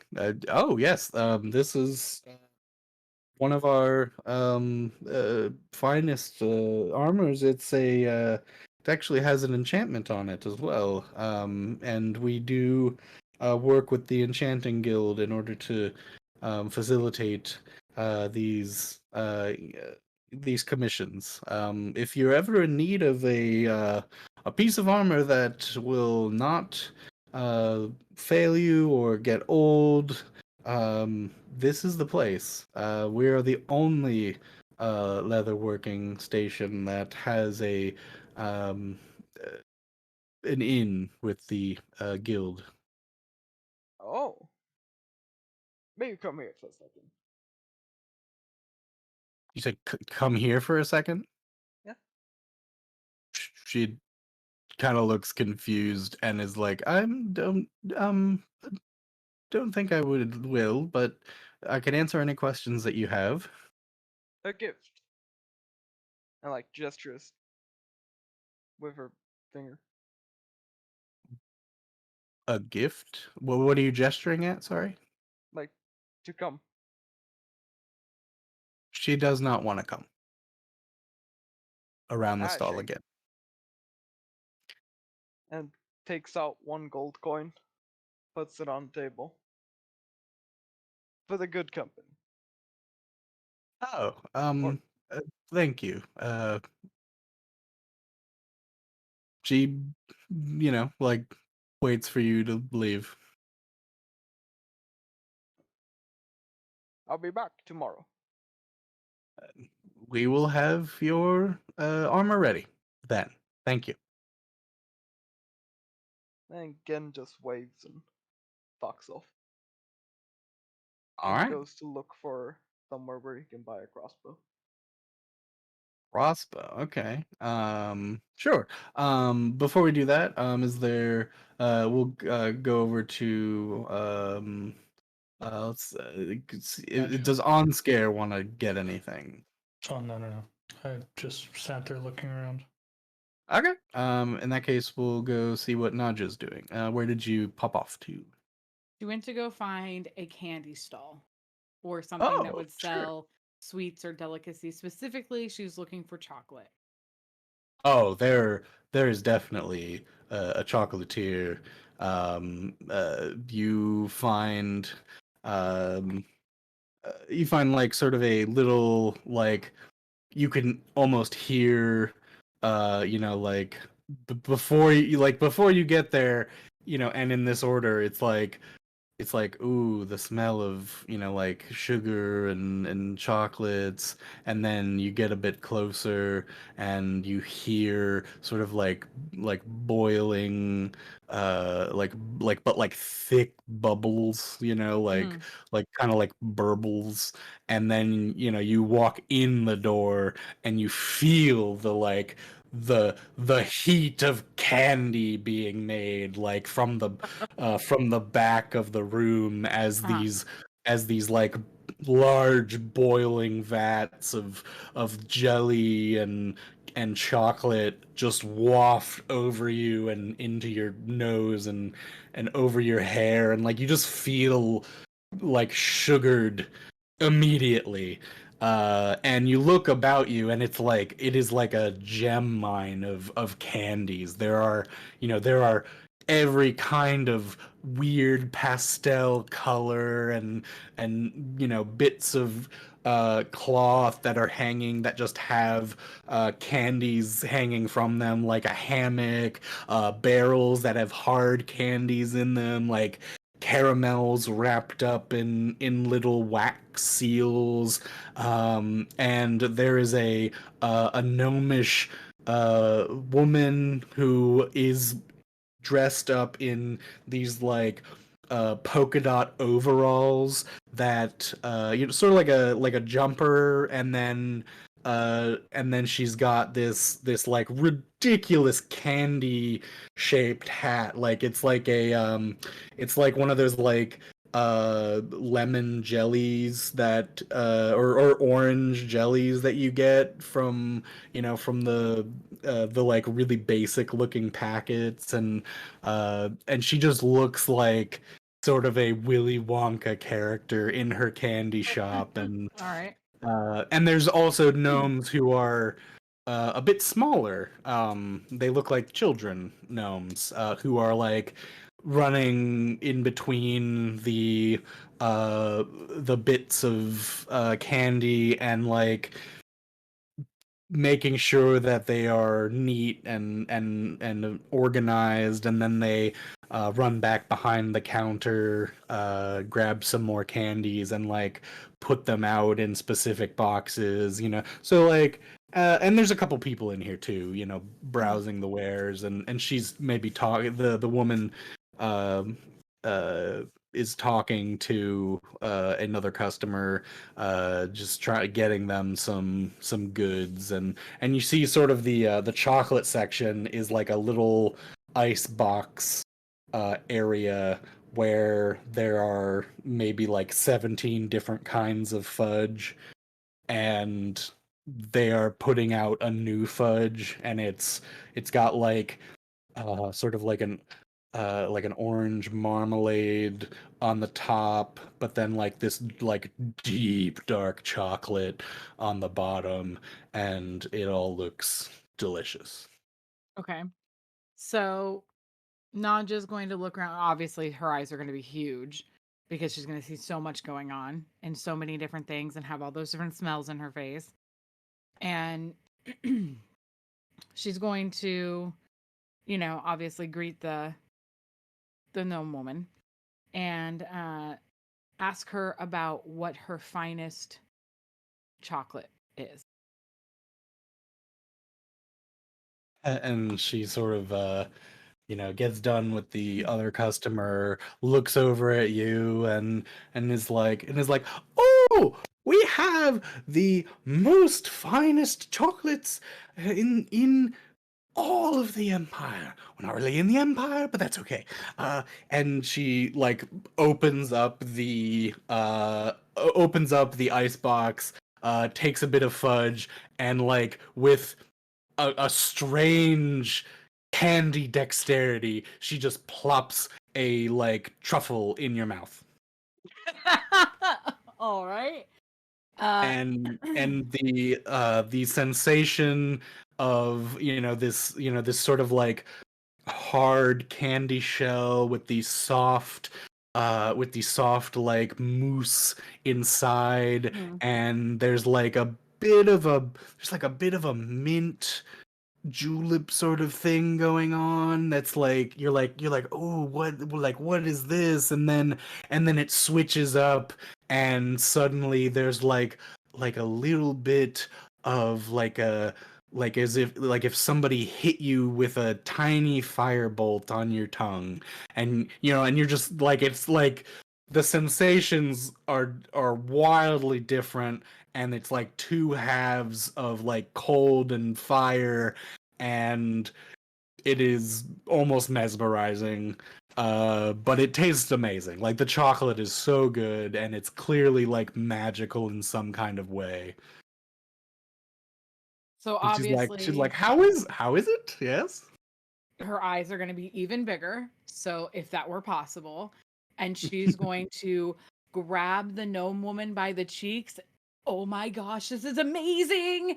And she's obviously going to be very excited about it, and she's going to want She to grabs your cheeks back, and she's like, I know. and so she's going to be like, how much is this? How much is this that you just put in my mouth? Like, obviously she's just ignoring all the other chocolates, because whatever this was that was put into her mouth was so unique to her that she's like, yep, this is the one. Like, this is the one that I have to get.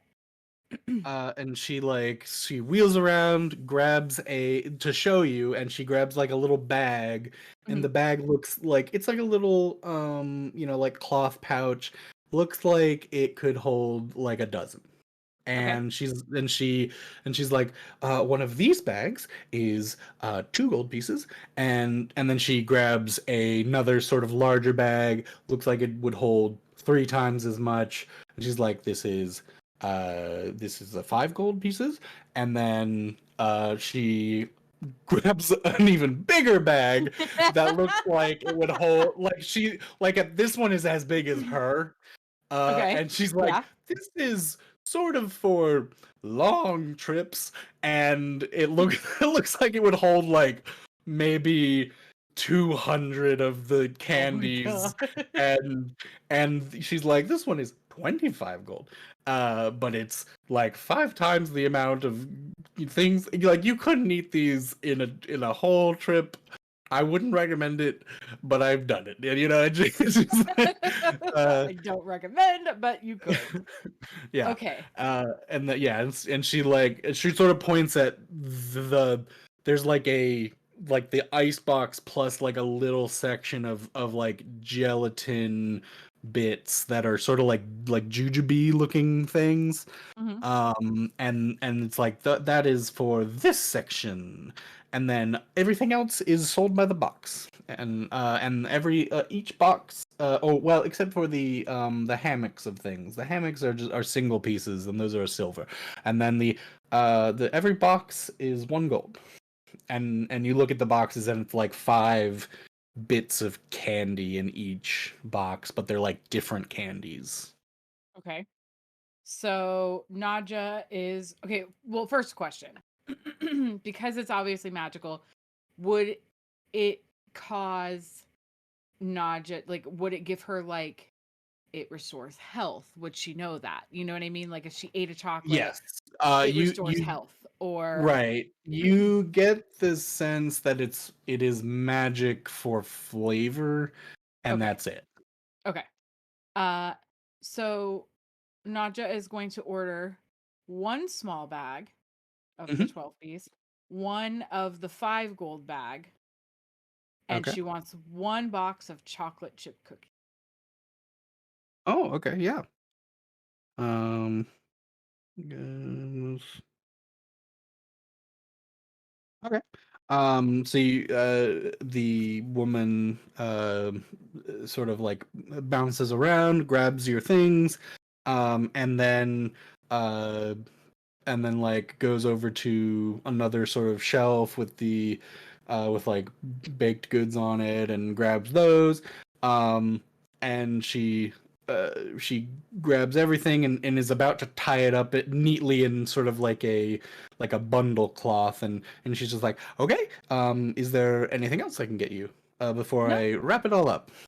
No, but could you leave the one small pouch out of the wrap, because that is a gift. Oh, obviously. And then she like does a sort of prestidigitation thing, and the cloth like separates, and then moves everything, like moves into its appropriate bags, bundles, and magically goes and is like, has like a little your favorite color bow on it, and then she hands it over to you, and she and it's nine gold total for the cookies and the Okay. 2 bags, and then she just says, "My name is Creek. If you need anything, please don't hesitate to come back." And the bag, like, sort of, like, doesn't glow, but you kind of feel like, this like candy warmth coming from it as you hold on to it, and she smiles at you, and like, you kind of like feel like the whole room, like, as she's smiling, the lights go like up and down with her smile, and then uh and then she leaves you be, and there's another customer.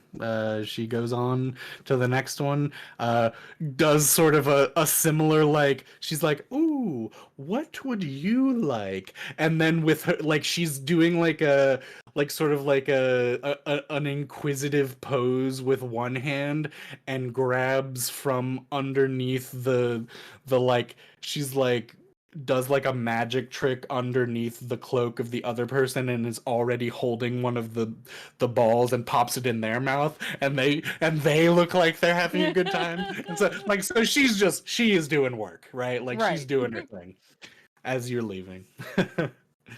But yeah, so you have your chocolates and things. Yes, I'm adding them to my The bags and stuff right now. Yeah, and uh the bags are just like a simple cloth. You could use them for something, but they're roughly like a foot of cloth each. Okay. All right, so she's gonna leave the shop and obviously have thanked the woman, and just go off and try to find the rest of the group. Yeah. If Okay. anybody else has anything else they want to do. Yeah. Was there anything else that you guys wanted to do while you were in the trade circle? Crossbow, right? Yes. So you look around a bit and find a bowyer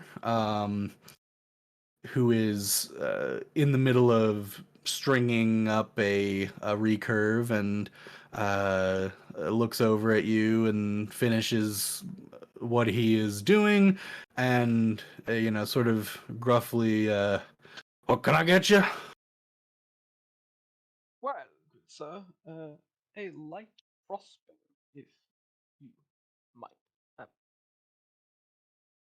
And he like looks like he is still sort of busy, and like he is waxing one of the strings, looks over at the stall, and because he's like, so like, you come up to the stall, there's a few fletchings and stuff like laid out, and different shafts and whatnot that you could buy yourself, but then there's also completed things in the back, and then there's a couple of bows hanging, and he is like in the workshop area that is beyond the stall, right? And he's sort of he sort of like looks around for a second and is like, 1 second, and he goes over to the stall, or like sort of behind the stall where you can't see him. There's like a wall,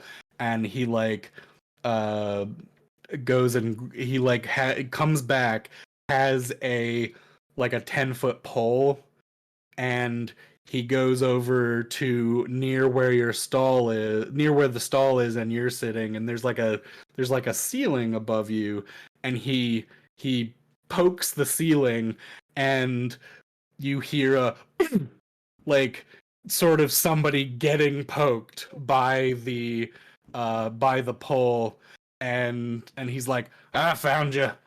Time to work." And a voice comes out of the ceiling and is like, "Oh man!" And the a small boy who was camouflaged above you drops down and is no longer the same shade of color as the planks of the ceiling, and not only the same shade, but like had like the same grain and everything. Like it was clearly Full-on like some ninja sort shit. of magical effect. Yeah. And he's like, "Oh, come on, Rena, let me just have a day off." And the older man is like, "Nope, you're on the clock today." And he points at you guys, sort of, being like, "Do your work," right? And the littler uh human, it looks like he's, like 16 or something. They look similar also, right? Like father son sort of thing. And um the the 16-year-old who is now wearing like sort of like archery garb, very light clothing, no armor at all, has a belt on, has his own light quiver that doesn't seem to have any arrows in it. But he's sort of like, all right, and looks at you all and is like, what can I do you for? Anything in particular you're looking for?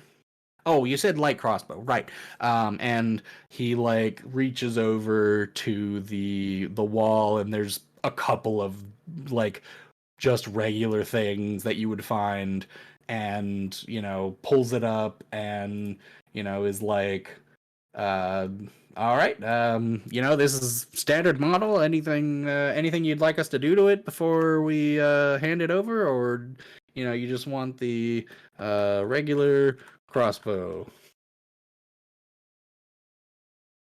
Then like looks at him, scratches his little fucking beard.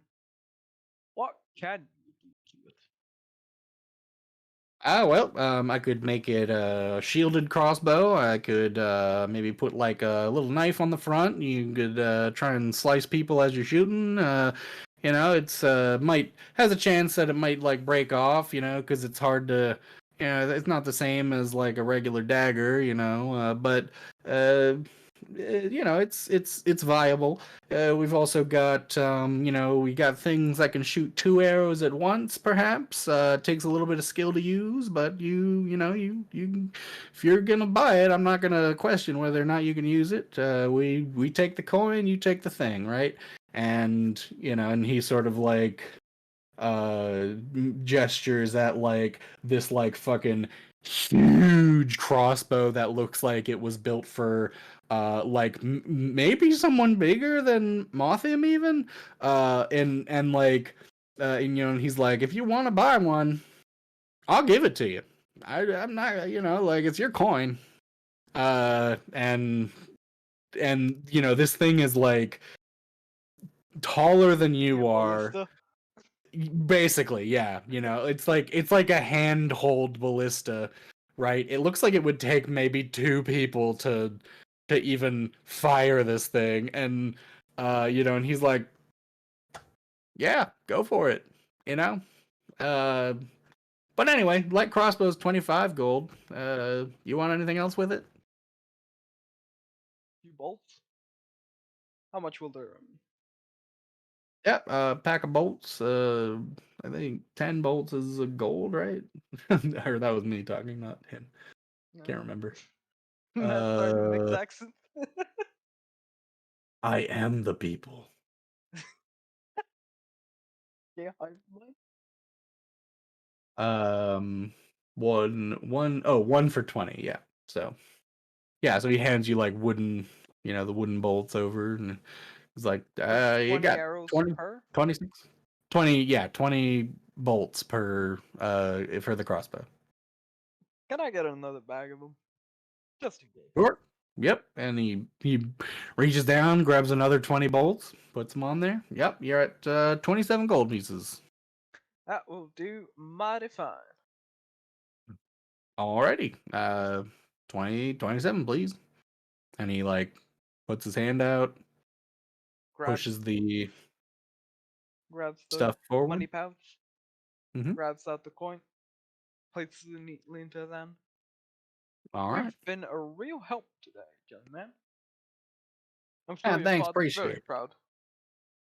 Oh, he's something, all right. And he like, he like looks back and is like, yeah, I'll hide one of these days, and he won't be able to find me.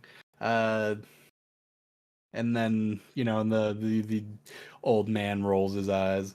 But he stands there and sort of like, all right, thanks for the transaction. See you later. See you next time.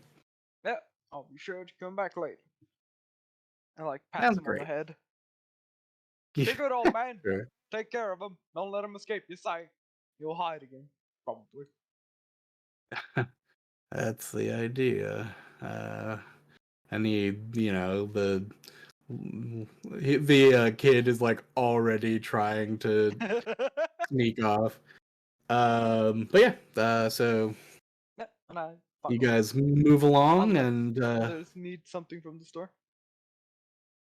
right, yeah. So if that's all, you guys sort of like spot each other at some point. You see Naja carrying a couple of small satchels of something that are what color is Naja's favorite color?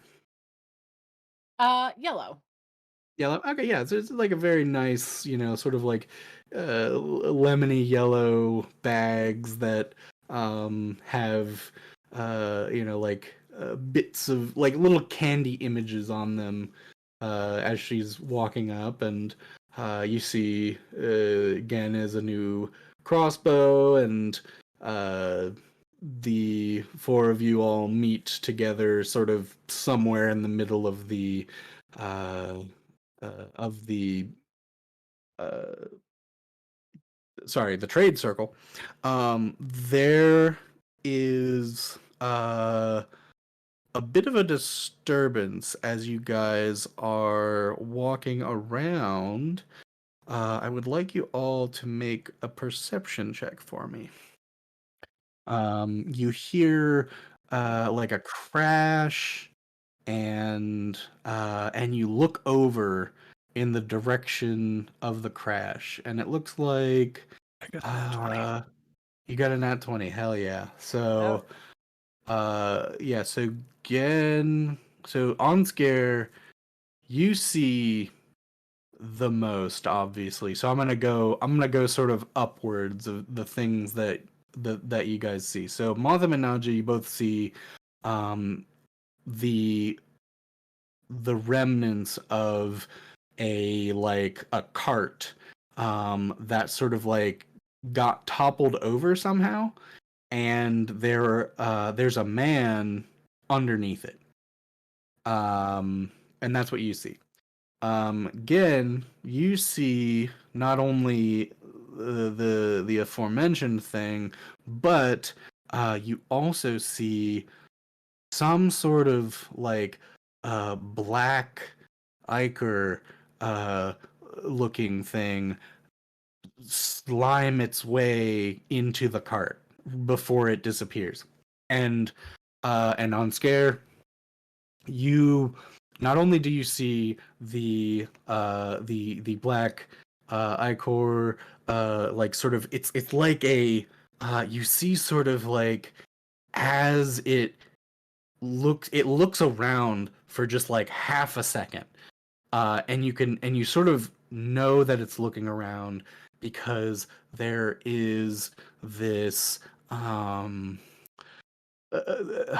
a stag's head, sort of like in the image of a stag's head. This thing looks around very briefly and then dips into the cart.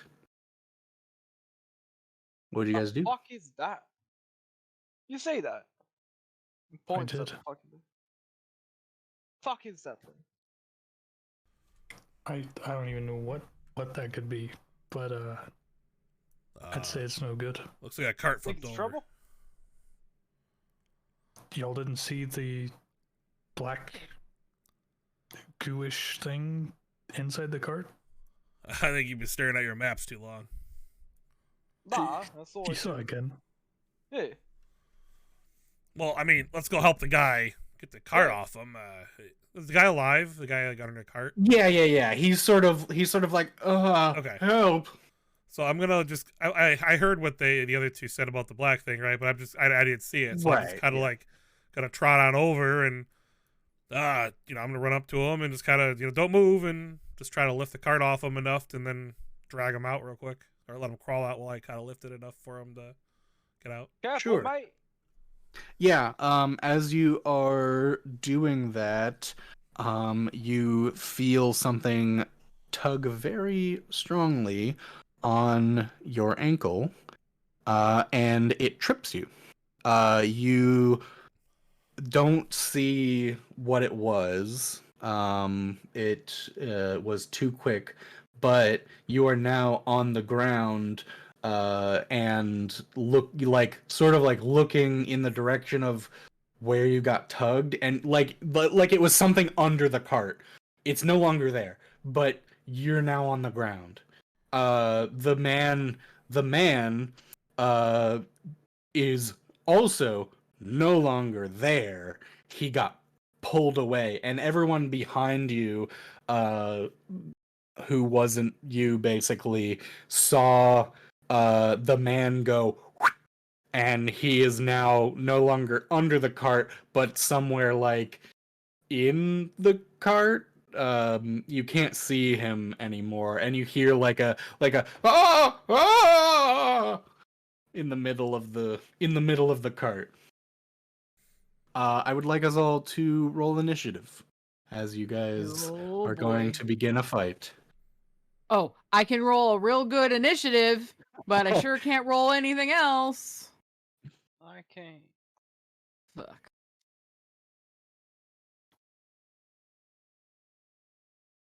My initiative game is strong. So I had no way of keeping my feet through that.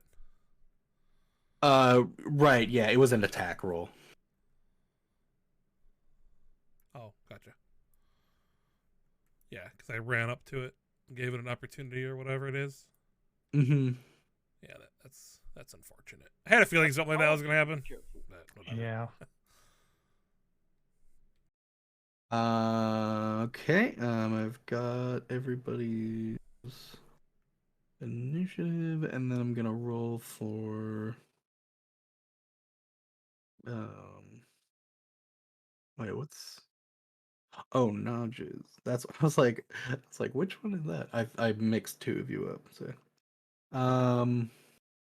So, Nadja, you go first. You see, you don't quite see what it was, but something trips Mothim over, and he's now lying on the ground, next to the cart. And I'm gonna pan out just a bit here for a second before we, start proper. Around you is sort of an open space where people like have sort of like agreed to not put stalls so that there's like a little bit of sitting room and stuff, and and this guy is sort of like at the edge of it, like maybe a little bit in it, where people are like, all right, guy, you must be new. You don't know about the place that people don't park their carts and stalls, and there is the cart is sort of like very basic, like it's not a traveler's cart. It's almost like a or sorry, it's not like a merchant traveler's cart like Ravar has, where it has like all of the stall bits and stuff that come out. It's just like a regular wagon that has one door on each side so that you can get in it. And so that is tipped over on its side, not very fancy looking, just kind of like regular browns and maybe a bit of yellow or something on the edge. There is a window in the back that has cloth hanging over it, so you can't see in it, but you could possibly like break it open. The doors on the side are like just like open one way outward doors, and there is a single horse attached to the cart that is sort of like isn't particularly frightened at the moment, but like is definitely still attached to the cart.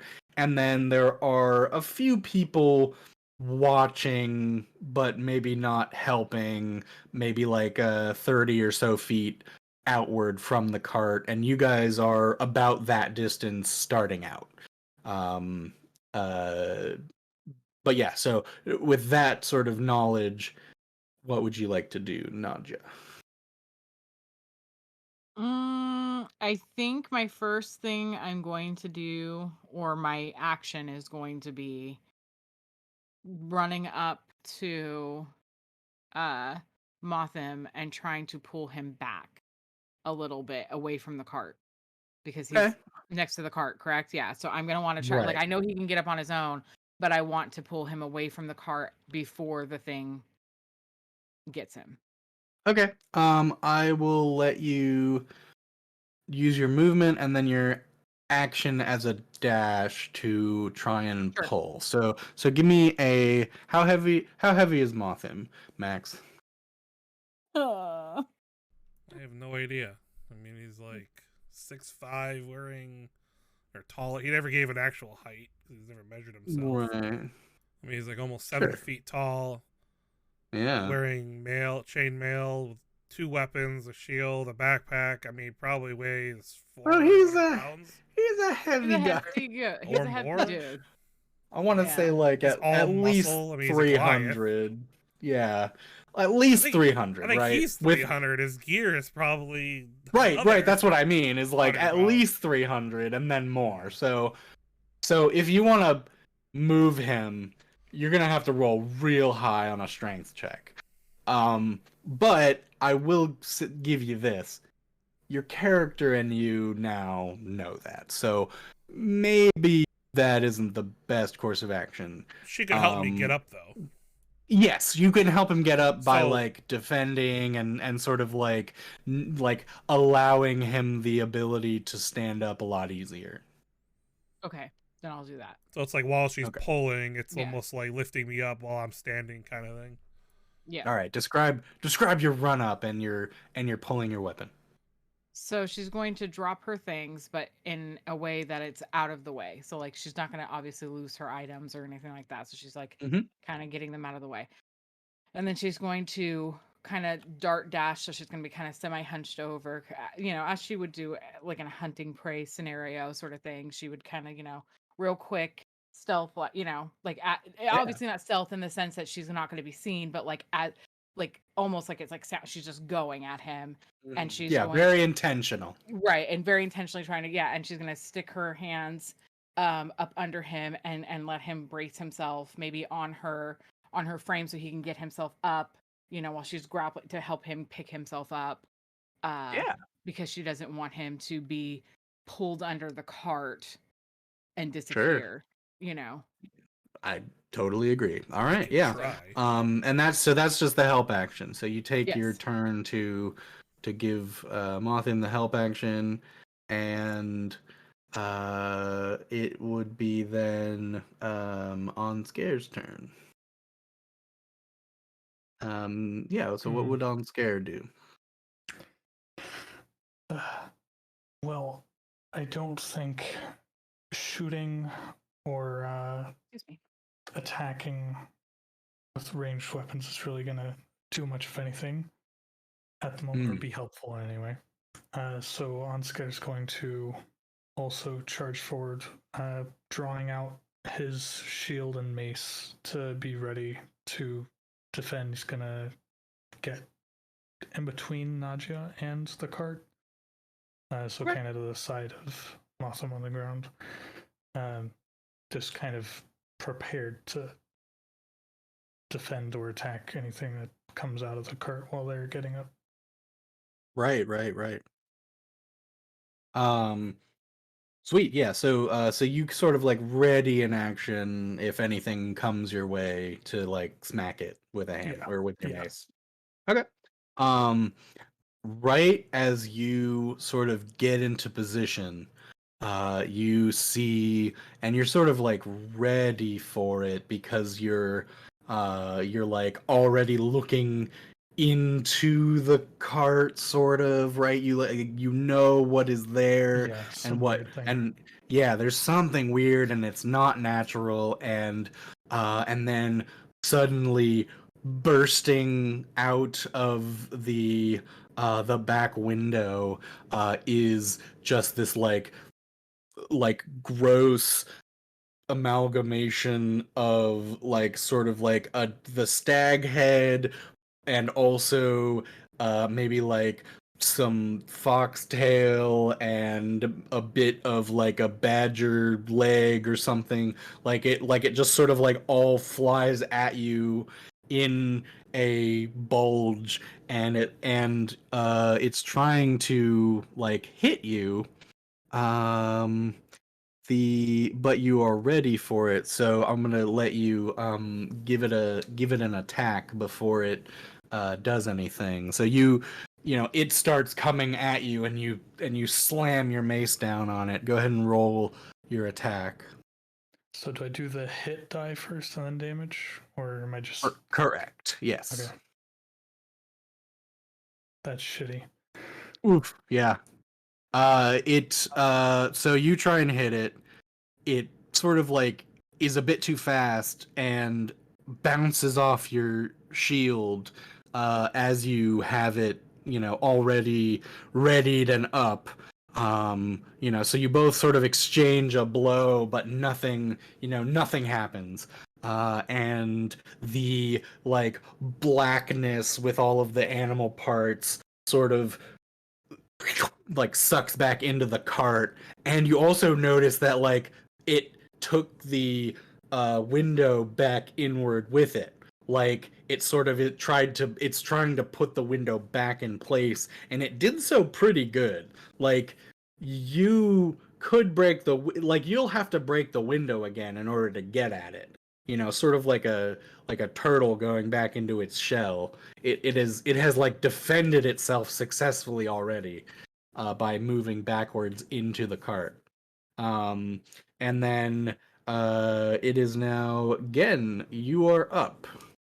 You see this thing, sort of come out, strike it on Scare, and then move backwards into the cart to defend itself. And you guys all still hear the guy who's like not as not as audible as before. So he's being pulled under the cart? The guy who was under the cart has disappeared into the cart. You cannot see him anymore, and assumedly he is making these noises from inside the cart, but they're getting fainter. From inside the cart and inside the monster. Yeah, probably. That's what I'm in for. It does sound like that. The gurgling of a man being pulled inside of Jello. So, is this a wooden cart? Yes. So, Gen takes out a oil flask Oh boy. and throws it at the cart, All and right. then throws a like a fuck is this thing called? Like the lighter thing. Oh, fuck it's called. Well, are you talking about like a torch? Well, I guess it wouldn't be a lighter, so it's like the tinder box thing. You know, you smash it together and it like makes fire. Right, yes. So tinderbox is a very close range thing. It's basically like a flint and steel sort of situation, right? So you would need to be you would be needing up against it in order to like strike sparks. Like that's how it works, right? Okay, my plan failed. 'Cause So you could won't- throw the oil, but I won't lie to you. I just imagine like this man just pulls out like a fucking big lighter and just fucking. yeah, there aren't those, I unfortunately. forgot those don't exist. Also, the big lighter would just like go out when you let it go. Yeah, that too. That too. All right, so you failed in the modern era and also this The era. medieval. Yeah. I failed What in else everything. would you like to do? Take the crossbow, shoot at the window. Shoot at the window. All right. Yeah. You take your newly purchased light crossbow and go ahead and make your attack. 19. 19. Yeah. So despite it having a bit more defense, you successfully shoot an arrow through the window and do some damage. Go ahead and roll the crossbow damage. So 10 Nice, yeah. plus sneak attack. They're in range, right? Well, so none of your allies are uh, harrying it. It's in the cart. Like that doesn't count if they're, behind like it's behind a wall is sort of what I'm considering it as at the moment. So like the actual so the fight is ruled on a monster. fight. Okay. Yes. So Okay. so you might be next to the cart, but you're not really next to the monster per se. Yeah, that makes sense. Okay. I know. Sorry, it's a little confusing. No, it makes total sense. It's just it doesn't apply through walls, and that makes complete sense. Sure. Yeah. But you do successfully do. You can't see the damage, so you're not sure how good it hit, but you see the arrow go into the cart. And then it is Muffin's turn. You are being helped up by Nadia. Okay, so as Nadia is power sliding and putting her arms underneath my arms and trying to help me up, and I was immediately after hitting the ground, I immediately was starting to try to pop back up again and figure out what the hell happened. So yeah, it's good timing. I kind of like shuffle my feet and I get back up quickly. Mm-hmm. Am I looking at the top of the cart or the bottom of the cart? So the cart is tipped over onto sort of some like an awning, and so it's like kind of propped up, but like barely. And then you're looking at the back of the cart, and you're towering over the side of the cart now that you're looking at is sort of like the entry and the like, but it's tipped to the left, right? So everything is like 90 degrees shifted. Does that make sense? No. Okay, so let me draw something for you. So it's a full like carriage cart, right? Yeah, so Okay. So it the doors on the is. sides. Yeah, so like The this doors are is the facing up. top. Oh, you're on the foundry thing. This is the back window. And then so like it is like this, right? You're looking at this from the back. But then this is down, right? So it's like on the ground with wheels like this. Yeah, looking at the top of the carriage then. Okay. No, this is the back. So if the arrow is pointing at the ground, like that's the way gravity is, then this is the very back of the carriage, and then the side, like this is the Oh, that's the star. top. That's the top. I got it now. Sorry, there's an extra line right here. I don't know if you can see my little arrow. I thought that was a wheel you drew, but it's not. Yeah, I can see your line. What do you think that was? I thought that was another wheel. I thought I could see Oh. 4 wheels. Okay. Yeah, the wheels are on the Gotcha. bottom, obviously. The bottom is on the right side. I got it. Okay. Yep. Cool. Okay, so yeah, it's like I shuffle to my feet and I'm like, what in the hell? You know? And Yeah. I'm gonna use a bonus action to cast this. Okay, hit the wrong button. Let me just go back to my character sheet real quick. Do. Spells. How do I... Did it cast? It didn't do anything.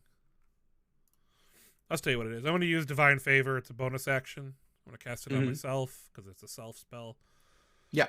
So I'm often like mutter something in a language you guys probably can't understand, but it's almost like haphazard words. And he does it while is it visual or wait, what's V and S? V is Voice. vocal, What's S? S is somatic. So it's hands and Speaks it. mouth. Yeah, okay. So he puts his hand like on like his chest a little bit, and he kind of like he speaks and says something in a language you guys don't understand, and then I don't know, maybe like a little glow or something kind of just like real quickly like flickers from under his hand or whatever. And Divine Favor just gives me Divine Radiance, so until the spell ends, my weapon attacks deal an extra 1d4 radiant damage on hit. It lasts up to 1 minute. It's concentration as well. Yeah. So if I lose concentration or a minute goes by, it ends. Nice. And then I'm going to so yeah, like using the back, yeah, it's like kind of push forward off of Nadia, and I draw my sword, I pull my shield off my back, and I'm going to, the window's blown out now, right? So no, the arrow went through or sorry. So when the monster attacked, it like grabbed onto the window that it had broken and sort of like pulled it back in and puzzled it into place. So now it like, so it's definitely broken, but it's still sort of protecting it. Didn't Sam shoot through it? Yeah. Like it's still like glass, but there's there's still like a crossbar. Shards? So yeah, there's like shards of glass and a crossbow or like a crossbar on the back side. Like glue. So it's like holding all the pieces in place still, like trying to protect itself. That's disgusting. Okay. Yeah, I assume I can see like something like this darkness sticking to the window or whatever, right? Like yeah, so it's like a mixture of like the cloth and like dark black gross and and the shards. Like you could definitely stab into it. That's what I'm thinking. I just wanted to get a image.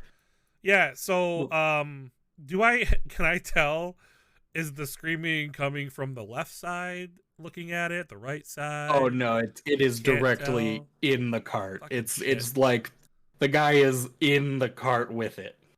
Oh.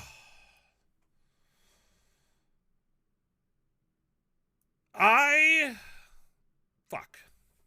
All right. Would it be okay? Hang on. We're gonna talk mechanics for a quick second. Right. If I jump on top of the cart, so where the arrow is, and I open the side door, is that interacting with an object? Yeah, but I would give that to you for I'm gonna do object interactions as sort of like a maybe you kind of just get one per turn. So You know what I flavor, if mean? you think it makes sense. Yeah, kind of thing. Okay. Yeah. Like if you're All gonna right. do something that is like obviously you have to take your whole concentration to do, right? Like if there's a Right. lever and it's like rusted in place Yeah. and Working the through. mechanic of the day is get the lever pulled for whatever reason, then that I would be like, okay, that takes your whole action. Sure. But if it's like a movement thing. Just fucking open it. Okay, so yeah, I look at the window and I see that Sam, probably lining up another, or not Sam, but, Yeah. oh my god, how do you pronounce his name? Gin? Gengetsu. Gin. I see Gin getting ready to probably shoot more arrows and whatever, and, yeah, so I'm gonna jump up onto the side of the cart and I'm just gonna, like, swing the doors open. Do I see the man or do I see the creature? So what you see is the man, but he's like partially being enveloped by this like purpley black goo, and every once in a while a goo strand will like put itself on his face and try and smush him down further into it. Oh, Jesus. And so he's like Yeah. and the thing is like holding the window shut, but then also like the stag head sort of like turns in your direction as you open the door. Yeah, I want to hit it right in the stag head. I'm gonna try to like Sure. stab it right in the face. Yeah, go for it. Ah, fucking 11. Ah, dang. So it is just a bit too dexterous with it sort of like moves like, the head in a weird like if something was, just sort of like sliding through water to like you go to poke the head and it moves directly to the opposite side of itself and then is like just staring at you the whole time. It doesn't have it has a death expression on it, right? So it's not like mocking you actively, but it's like the thing is just like dodges and then keeps staring at you. But yeah, so now you are standing on the top looking downward into the goo. It would be Nadja's turn after that, if you don't have anything else you want to do. Go ahead, Nadja.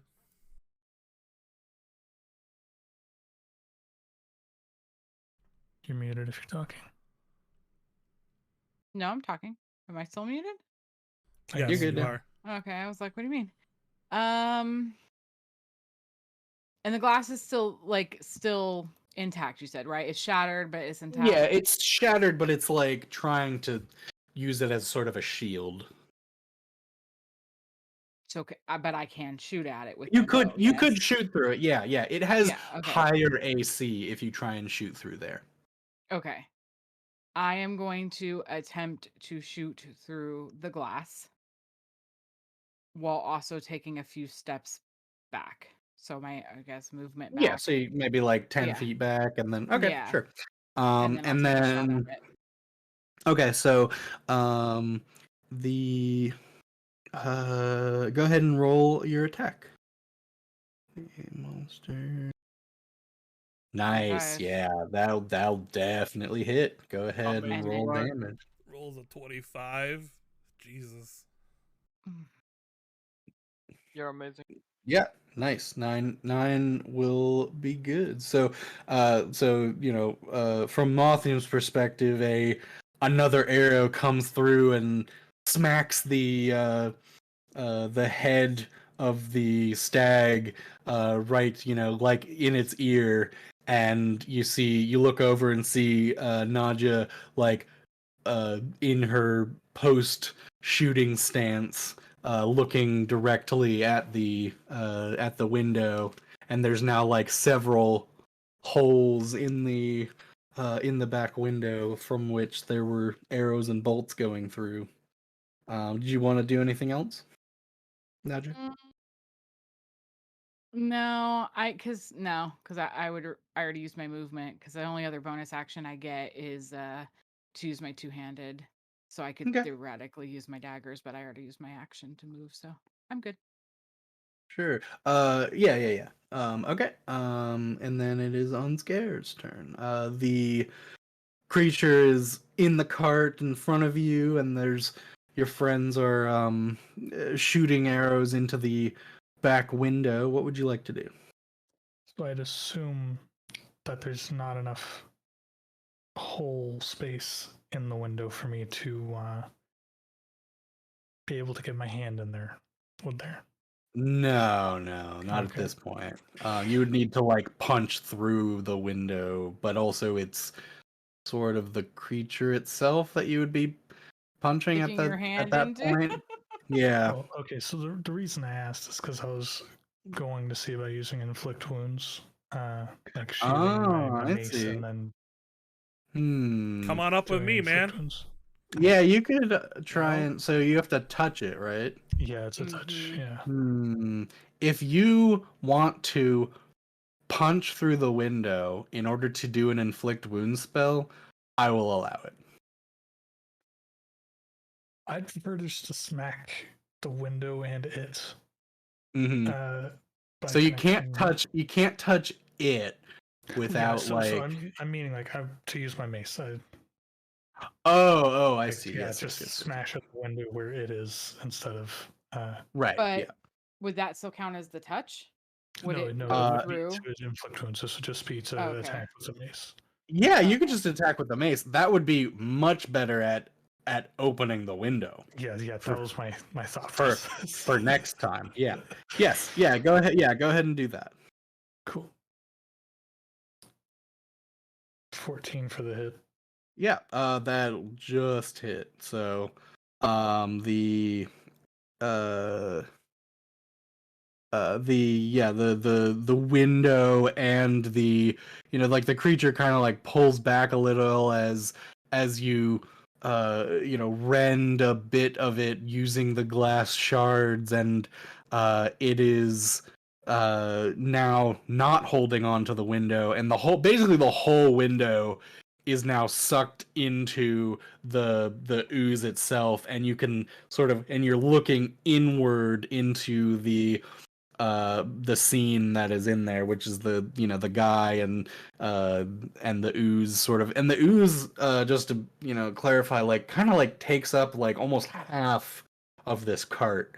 Like it is pooled in the on the side, but the cart is probably like like a good like 8 by on the inside anyway, like the sitting area, it's like a good like 8 by like 10 feet. So this is big ooze.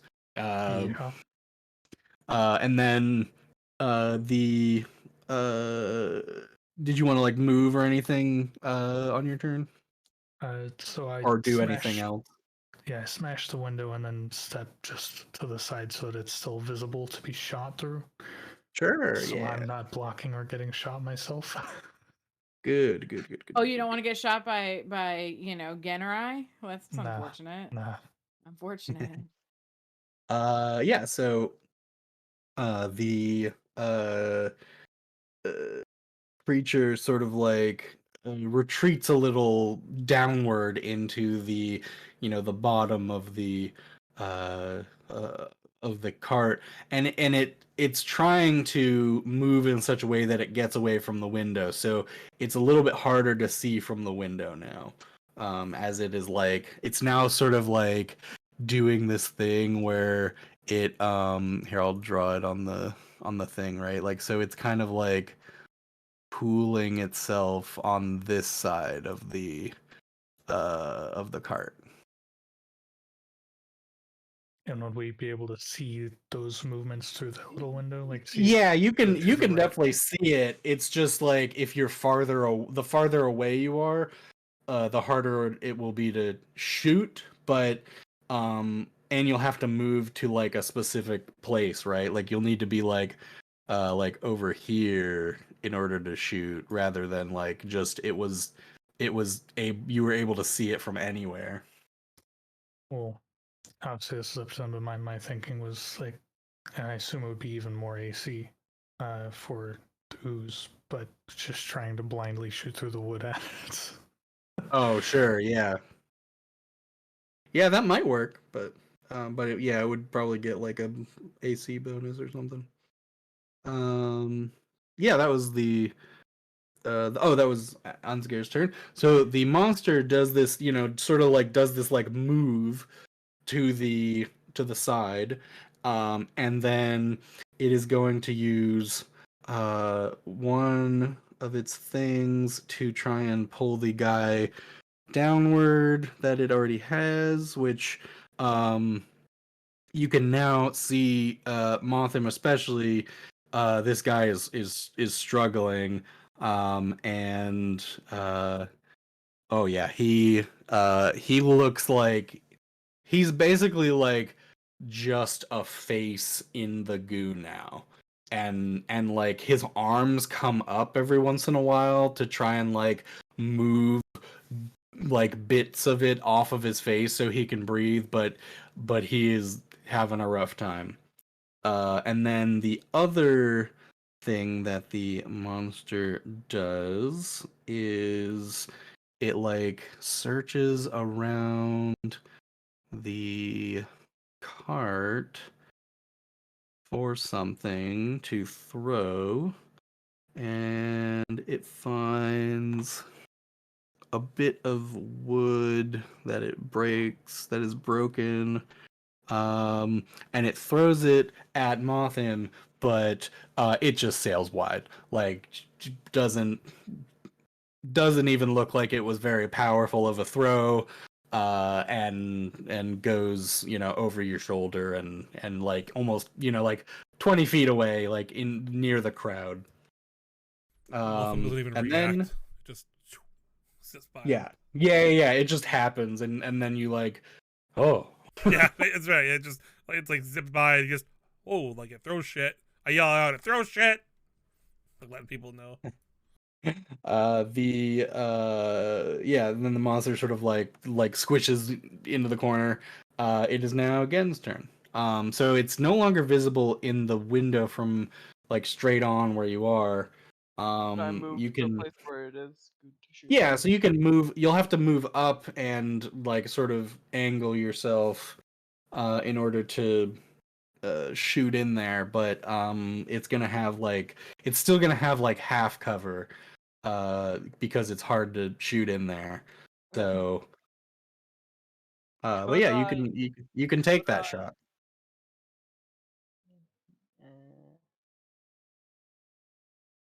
Could I dash to where, or not dash, like You can just move up to it. You guys Yeah, are within like just 30 sprint. feet of it. sprint up to like where I can get a good shot on it? Give it a good fucking. Well, Cool. okay, so basically anywhere except like 5 feet next to the window, it will have some bonus to its AC. So if you want to get within like 5 feet of the window, you can do that. Okay, I'll walk 6 feet from the window. 6 Okay. Exactly 6 feet. You will still give it bonus Yeah, it still is a cover bonus. yeah. You have to go to You have to 5 be feet. You have to Yeah, be you have to like be within 5 feet. Okay, walk into the 5 feet. Okay. Take a 1 extra step forward. Yeah, hey, that's what it takes. It's a lot easier from that position. Yeah. All right. then give it a good Go ahead shot. and Yep, go ahead and take your shot. It has no bonus, and you would have missed if you didn't. So, Okay, well, so you hit it. that foot. I'll say it's now that the door is open and Mothim is like right there. Yeah, you can take your sneak attack bonus. Yeah. 11 damage. Yep. Oh, Plus. well, you okay. Sweet. Yeah. Okay. So yeah, you Oh, 14. you successfully aim into it, and you don't hit the guy, because you're like paying attention to where you're shooting a lot more, that you're close. The monster, is going to use its reaction though to try and send a tendril at you, but it misses. So you hit it, and then sort of from the force of the arrow directly next to it, a bit of like a like cone of goo like flits out and like brushes past your shoulder as you shoot it, and Fucking bottom, luckily it doesn't hit you, but it looks like if you attack it from within a certain range, it can react to that. The But yeah, it takes some damage. and I shall use bonus action to disengage. All right, step back. How far are you gonna step back? I don't know, disengage thing. It is 5 feet, I guess. Well, disengage is just you don't get an attack of opportunity against you if you move out, and then you can Oh, just I can't. move. Yeah, I'll take like 5 feet back. Okay. Yeah. So you step back. It is now Mothim's turn. Um, um, um, um, um, um. Does it okay?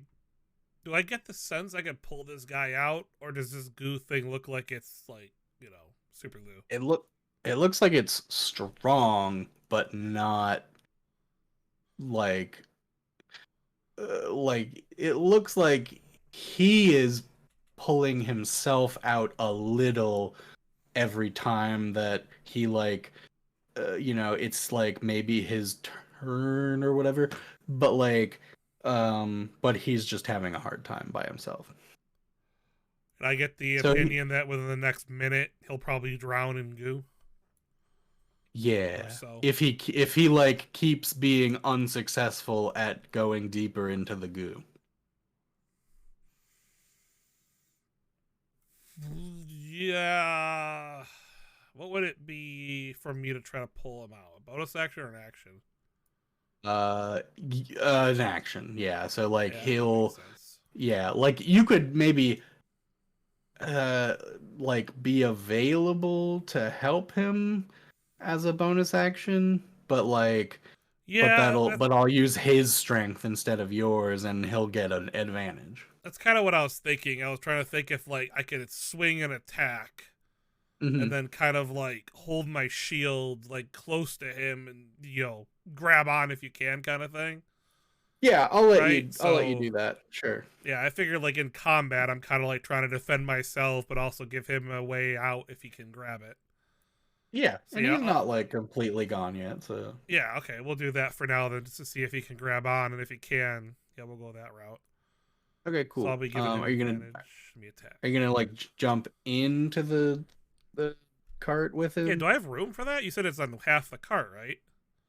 Yeah, it is half the cart, but now it's sort of like not quite filling up the bottom of the cart because it's it's sort of like filling up the greater half of that side of the bottom side. But yeah, you could stand on the floor a bit And I can effectively swing my sword and attack it still, right? Or stab at it? Yeah. Okay, I'm not yeah, I would hindered. say Then yeah, okay. maybe like more of a stabbing motion, not like an overhead swing, but Sure. Okay, yeah, as long as I yeah, can still attack it, then I will. you can attack it. Yeah, Yeah, I'll drop in, and then yeah, so I'll take my sword and kind of thrust it in a way that wouldn't stab the dude through the creature. And Okay. yeah, let me roll.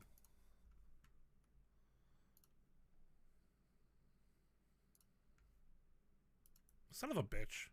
Oh no. Roll Yeah, even so worse. it just sort of like evades with like, there's like a little hole that appears where you were trying to stab. Is that a nat Uh, one? yeah, yeah. I It most certainly think is. so. You have Uh, sympathy. the sword like pokes into the wood beneath it. The man uh is like, having a rough time, but he sort of like sees you and like you're holding your shield out, and he like maybe gets a little bit of a bit of a boost of vigor as he sees like, oh, it's not all lost.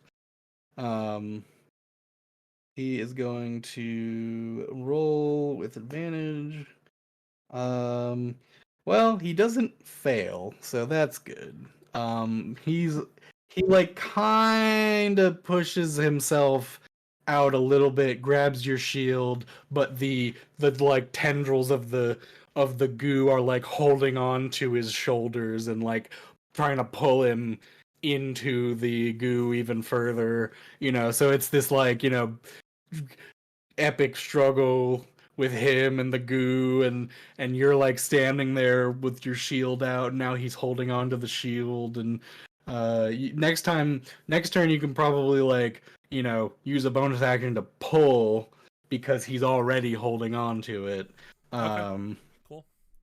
But yeah, that is gonna be your turn, and then the guy, and then it is not just turn.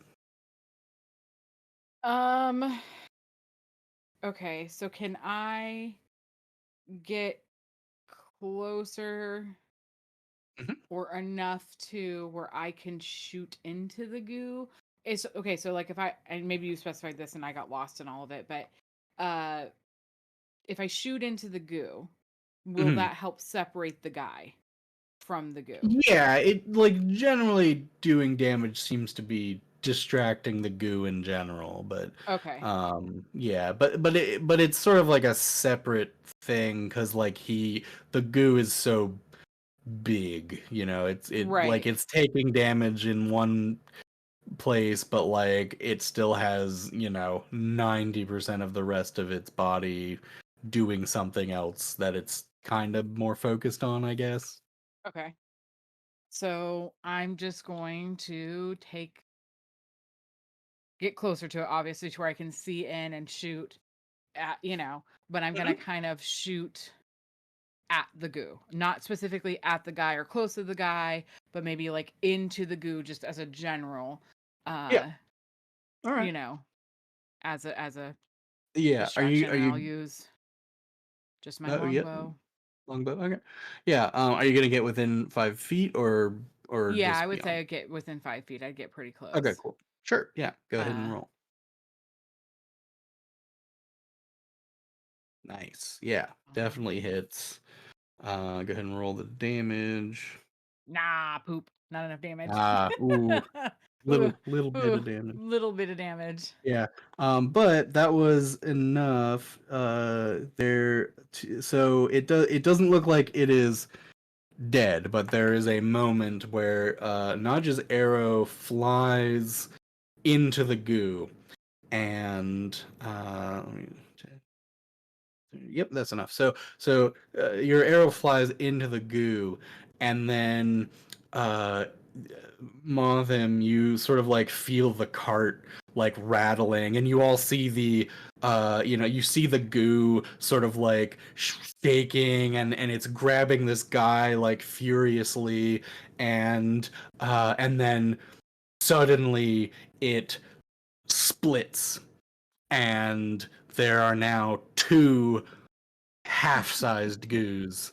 That one of them has the man, and then the other one is sort of now like the stag head is looking at you, Mothim, and Naja. You like kind of see this after after your arrow hit it, and like right in the center was where your arrow hit, and then this thing goes, and like now it's two equally halved things, and they start moving independently of each other. Mm. Good job, me. Good job, Do me. they both go at the same time, or? Yeah. So they're gonna re-roll their initiative, is I think what we're gonna do. Lord.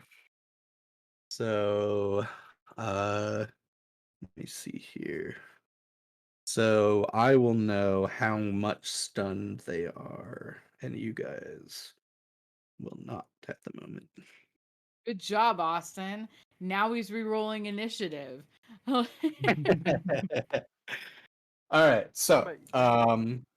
so immediately after Naja does that, She gets smacked in the face. one of the oozes, the one with the man, is going to try and envelop him further, and it does not. It is not. It does not seem to be strong. It's not as strong as it was. Also, Alright. that's all it can do because it's only Oh. half. So that one is done. The other one just sort of like is like quivering and is still stunned from being split apart. Then it is Onscare's turn. All right. How would you describe the location of the quivering one? Because I'm assuming that would be the side closer to the window. Yeah, so they're still sort of mostly on the bottom half of the so they're mostly over here, like right there. But like now they are just like there's a very distinct separation of them on that side. So they haven't really moved yet. Gotcha. Well, then I would like to set my shield down because my shield's on my left arm or my left hand, and reach in and do inflict wounds on the quivering one that's closer to the window. Okay, sure. The yeah, go ahead and make your attack roll. I think you can reach it. But it's, you gotta touch it. You Fingers gotta crossed, touch the but goo. Yeah. Oh yeah, that's enough. Yeah, it's only 12, so You did it. You did it, team. so go ahead and roll damage for inflict wounds. Everyone except Mothim. Motham's damn, first that's death, kind okay? of a shitty roll for that. Oh, I mean, it's half. oh yeah. Yeah, it's half. It's half. What the So fuck is that spell? It does like 10 times my fucking damage. yeah, it's a bit This inflict man wounds literally is like 10 times my character. is a big boy. So you reach out. This thing is already sort of, like trembling, and it you reach out, and this, this pulse of negative energy goes out from you, that you're familiar with, and and you feel it, destroying this thing on a, like sort of molecular level almost. And the moment that you do that, right underneath your hand, another seam begins to split, and this thing is now two more smaller things that are rough. So now it's like they were, maybe they were like 10 feet big, and then they were 5 feet big, and now one of them is only, now they're only like 2 feet big. And they, so it's like they're like tinier, like ankle high oozes at this point. But those, yeah, so those ones, that one splits again, and oh, they roll very bad for their initiative. So They seem to be trembling, also in stunned condition. Am I able to retract my arm from the window? Yeah, you can retract your arm. Okay. Then, yeah, after doing that, I remove my arm from the window, and am I able to pick my shield back up same turn, or will that have to be next turn? Yeah, that's fine. You haven't moved or anything really, so. Cool. Then yeah, I'll pick it back up. All right. Maybe Cool. drop it. It is now Gen's turn. You see the ooze splitting and whatnot before Onscare's hand, and you can see a little bit into the cart still. What would you like to do? First of all, Gen thinks to himself that Ansgar has very magical hands. Second of all, is the window completely shattered? At this point, yes. Yeah. Gen shall jump through the window. Okay. Yeah. Swing. You can get through the window. Yeah. And swing at the ones The littler ones. the big guy's like still eating them. Right. Yeah.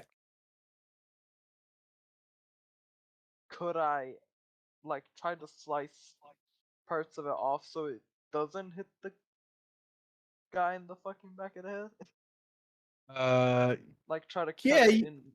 Yeah, you so can it's- try that. It'll be a little harder to hit, but I'll allow you to focus on cutting him out rather than doing the damage.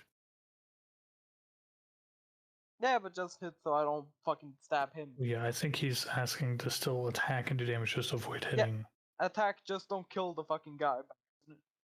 Yeah. Oh, okay. That's just sorry. I figured that was sort of just a given that you didn't want to stab a guy. Yeah, but like you said that he was eating him, so I'm like, is it like It is eating him. Yeah, but like, is it accidentally chop his head off? All right. Yeah. I assume that your character would not try to, would not be like wildly swinging into this man's back or something. Okay. So Anyway, first so 13. yeah, you hit it. Go ahead and do your damage, and you get sneak attack. So first attack is 10. Okay. Yeah. And as a bonus action, I use my other hand or my offhand dagger or short sword. Sure. Yeah. 21. Yes, I think so. I think you have to roll that without your dexterity bonus, though. 15. It'll still hit, but Okay. yeah. But yeah. Go ahead and do the damage, and you don't get the dex bonus to the damage, so it's just 5. no. And then sneak attack for that one too, I guess. You can only do sneak attack once per turn. Okay. Okay, so that's what's that total? 10, 15. 15. Okay, yeah, sweet. Yeah, that is more than enough. This one splits as well, and it is now not big enough to envelop this guy, so it lets go. And he sort of and Motham, you sort of like yank him because he's holding onto your shield away from the ooze that is now like stunned and it's only like the two littler ones, and so now there's like four little oozes that are sort of like like kind of like putzing around you guys, and and at this point they're not really dangerous to you. You guys just start finishing them off, right? Like, again, goes around and is like stabbing them very easily. A very small like little tendril comes out and like whacks you in the thigh, and you just sort of like, you're like, that didn't like it didn't feel great, but it didn't really do enough damage that eventually you won't, just sort of keep stabbing these things and killing them. The man is very happy that he has been saved by you guys. The he's sort of like, oh, thank you. This was it was so frightening being eaten alive. I'm so glad to be out of there. And he like looks at his cart and he's like, oh no, how am I going to get home now? And he like kind of like pokes his head out, looks at the horse, and is like, "Oh, thank goodness." And then he looks up at you, Mothium, and kind of like like tries to shake your hand, like, "Oh, what can I do for you to repay your kind efforts?" Yep, up and out we go. And I just grab him and lift him out of the cart. Yeah, sure. I set him on like the hard part of the side of the cart, and then I pop out with them and help him get down. So I want him out of the damn cart and away from the goose. So yeah, sure. Yeah, get him out of there while kind of Gin is going around, just kind of imagine dancing and stomping on what's left of him. And then so I'll get him down there. I'll kind of like check him. I'll do like a once over on him real quick. Before I answer his question. He looks like he's got like sort of little scratches and things, maybe from the from being sort of jostled around, but other than that, he's pretty okay. The ooze didn't have enough time to really digest him in any capacity. Well, I'll hit him with 1 point of lay on hands. Yeah, just enough to like seal up those scratches and whatever just splinter he got. In the forehead and just yeah. So I just gotta like, well, as I'm giving him the once over, at some point I kind of just like find it like I don't know, his shoulder or whatever, and I just kind of like heal him the 1 point or whatever. Mm-hmm. Yeah, and he feels like a warm touch. Yeah, and he's he sort of like stands up just a bit straighter and is like, oh, thank you. I feel much more lively and not so tired. And he he kind of like like punches the air a little bit, but he's like an old guy, so it's like real slow.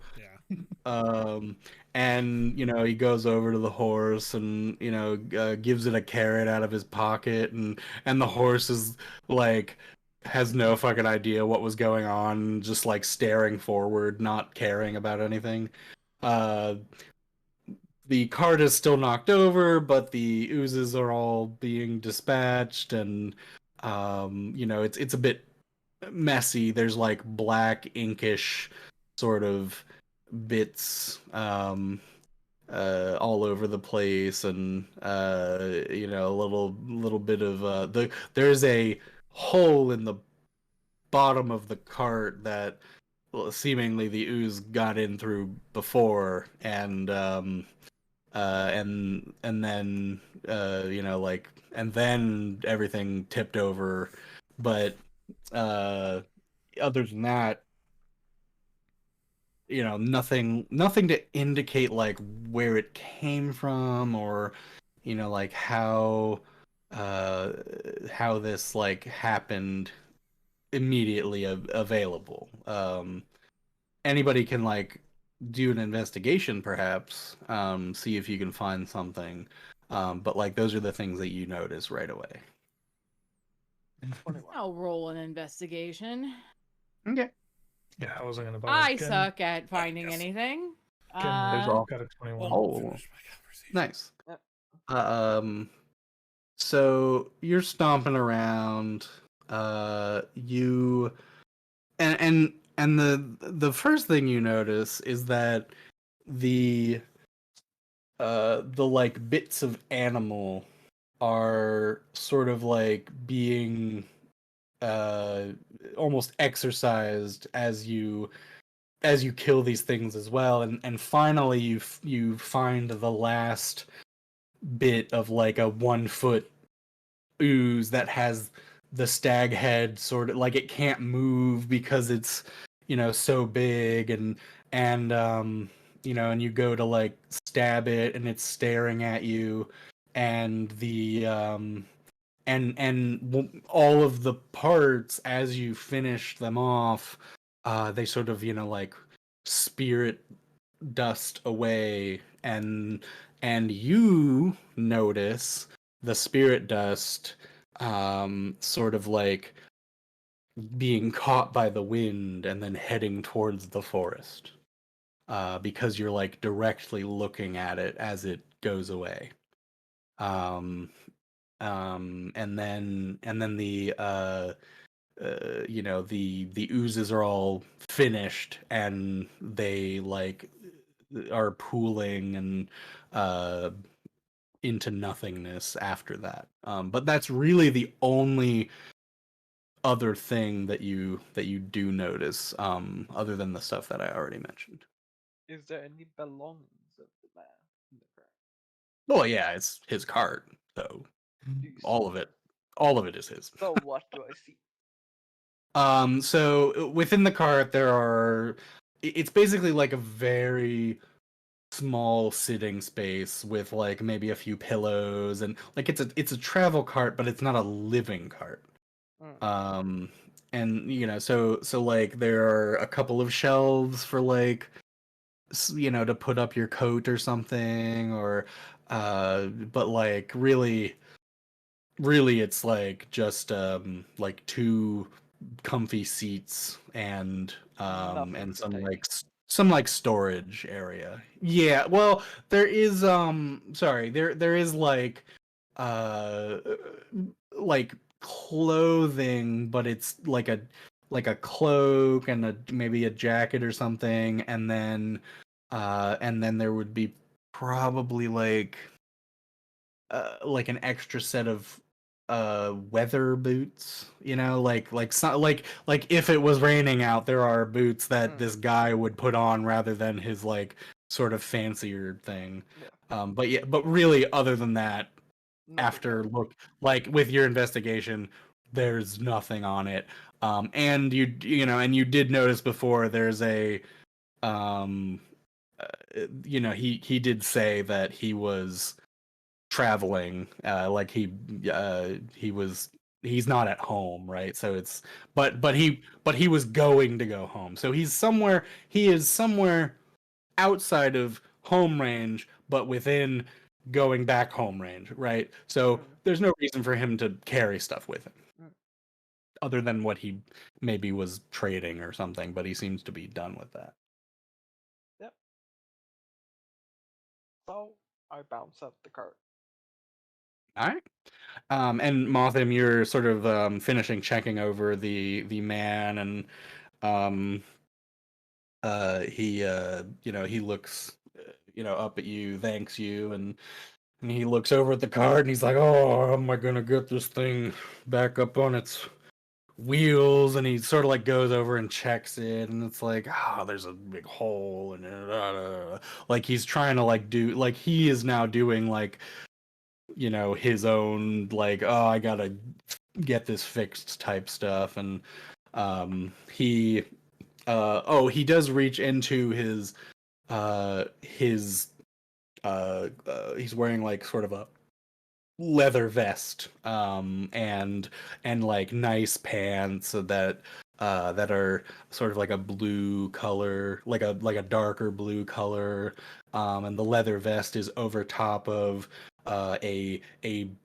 half button, like short sleeve, nice, uh, uh, like, but it's a button up, but it only goes down halfway, right? And then, and that's like the same color as the pants. And he's got like gray hair and a mustache, and he's like clearly been just sort of like doing this thing that he's doing for a while, and whatnot. And he reaches into his um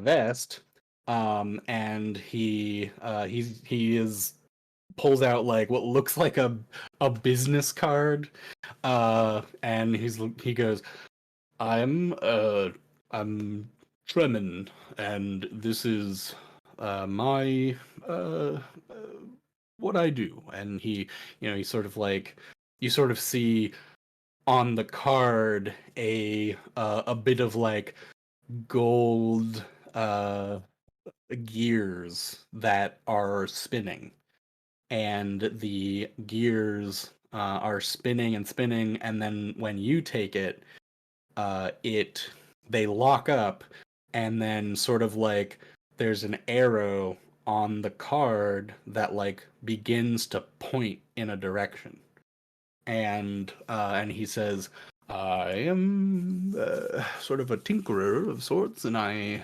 make little enchanted things, and haven't done anything big in a minute, but I owe you something, and if you need anything, please don't hesitate to yeah, come by, and I will be happily be able to accommodate you for something within my means. And I no longer really practice for commercial gains, but just for in private, for friends and acquaintances that I see fit to do so for.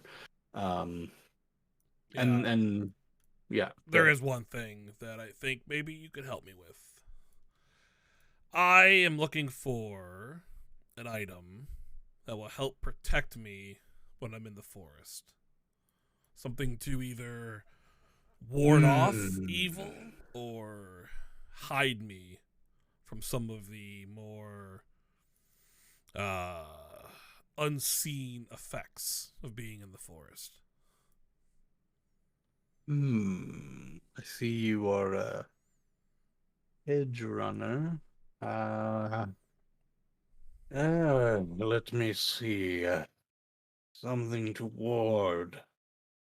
I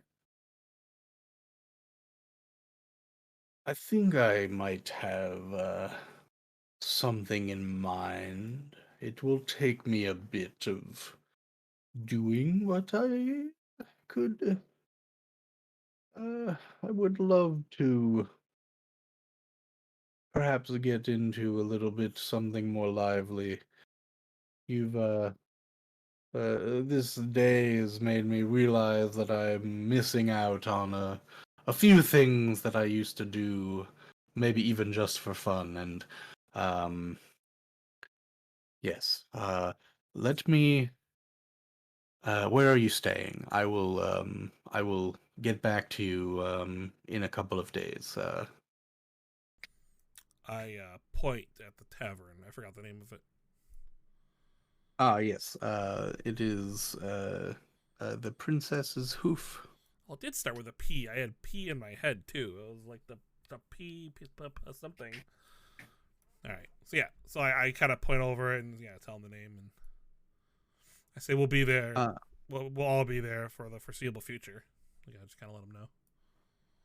the he looks over and sees, and he's like, all right, I will make my way back here in a few days. And I flip his card over as well.